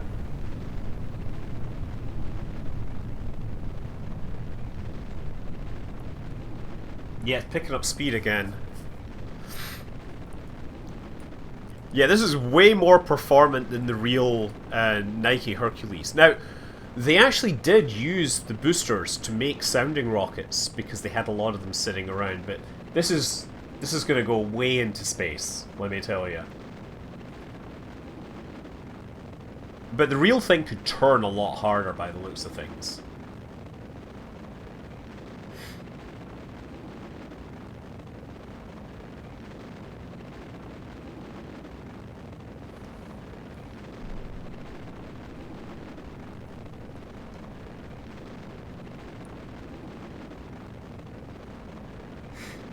Yeah, 1500 meters per second, and it's going to pop out of the atmosphere to an altitude of 165 kilometers, and it'll probably burn up on the way back down. Let's just turn off stability control here and see what happens. Can you stabilize? Or I've actually demonstrated a single stage to orbit where the only thing I had to do was hit the space bar.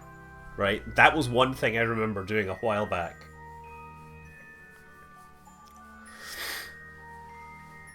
Like, it was one button to orbit.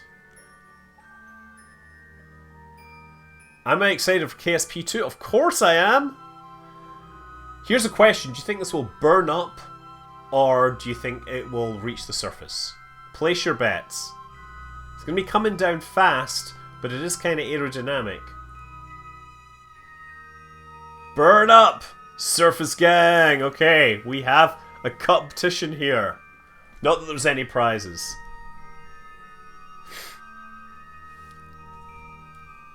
So it's gonna hit the atmosphere a little bit of an angle. Just a little. I'm not doing anything. I've got no control over it. It's entirely gonna be slave to the laws of physics, which is fun, to be honest.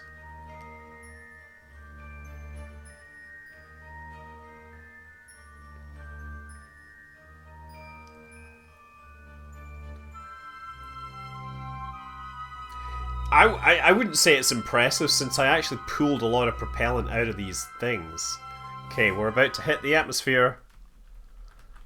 And we're coming down at 1.5 kilometers per second. Let's see what happens. Boy, that looks like it might hit land.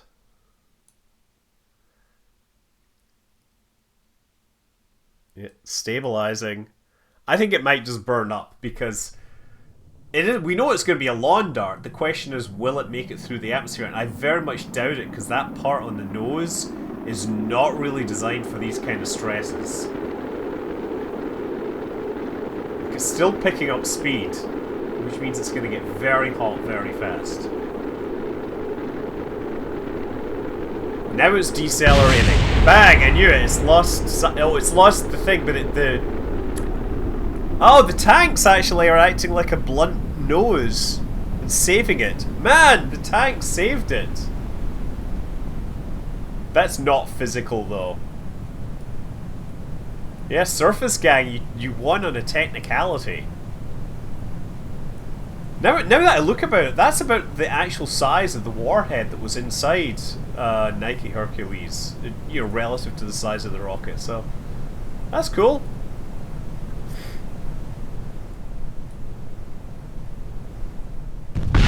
Okay, and with that, we gotta say goodnight, farewell. You guys have an amazing day, stay safe, and I will let you know about the newts later.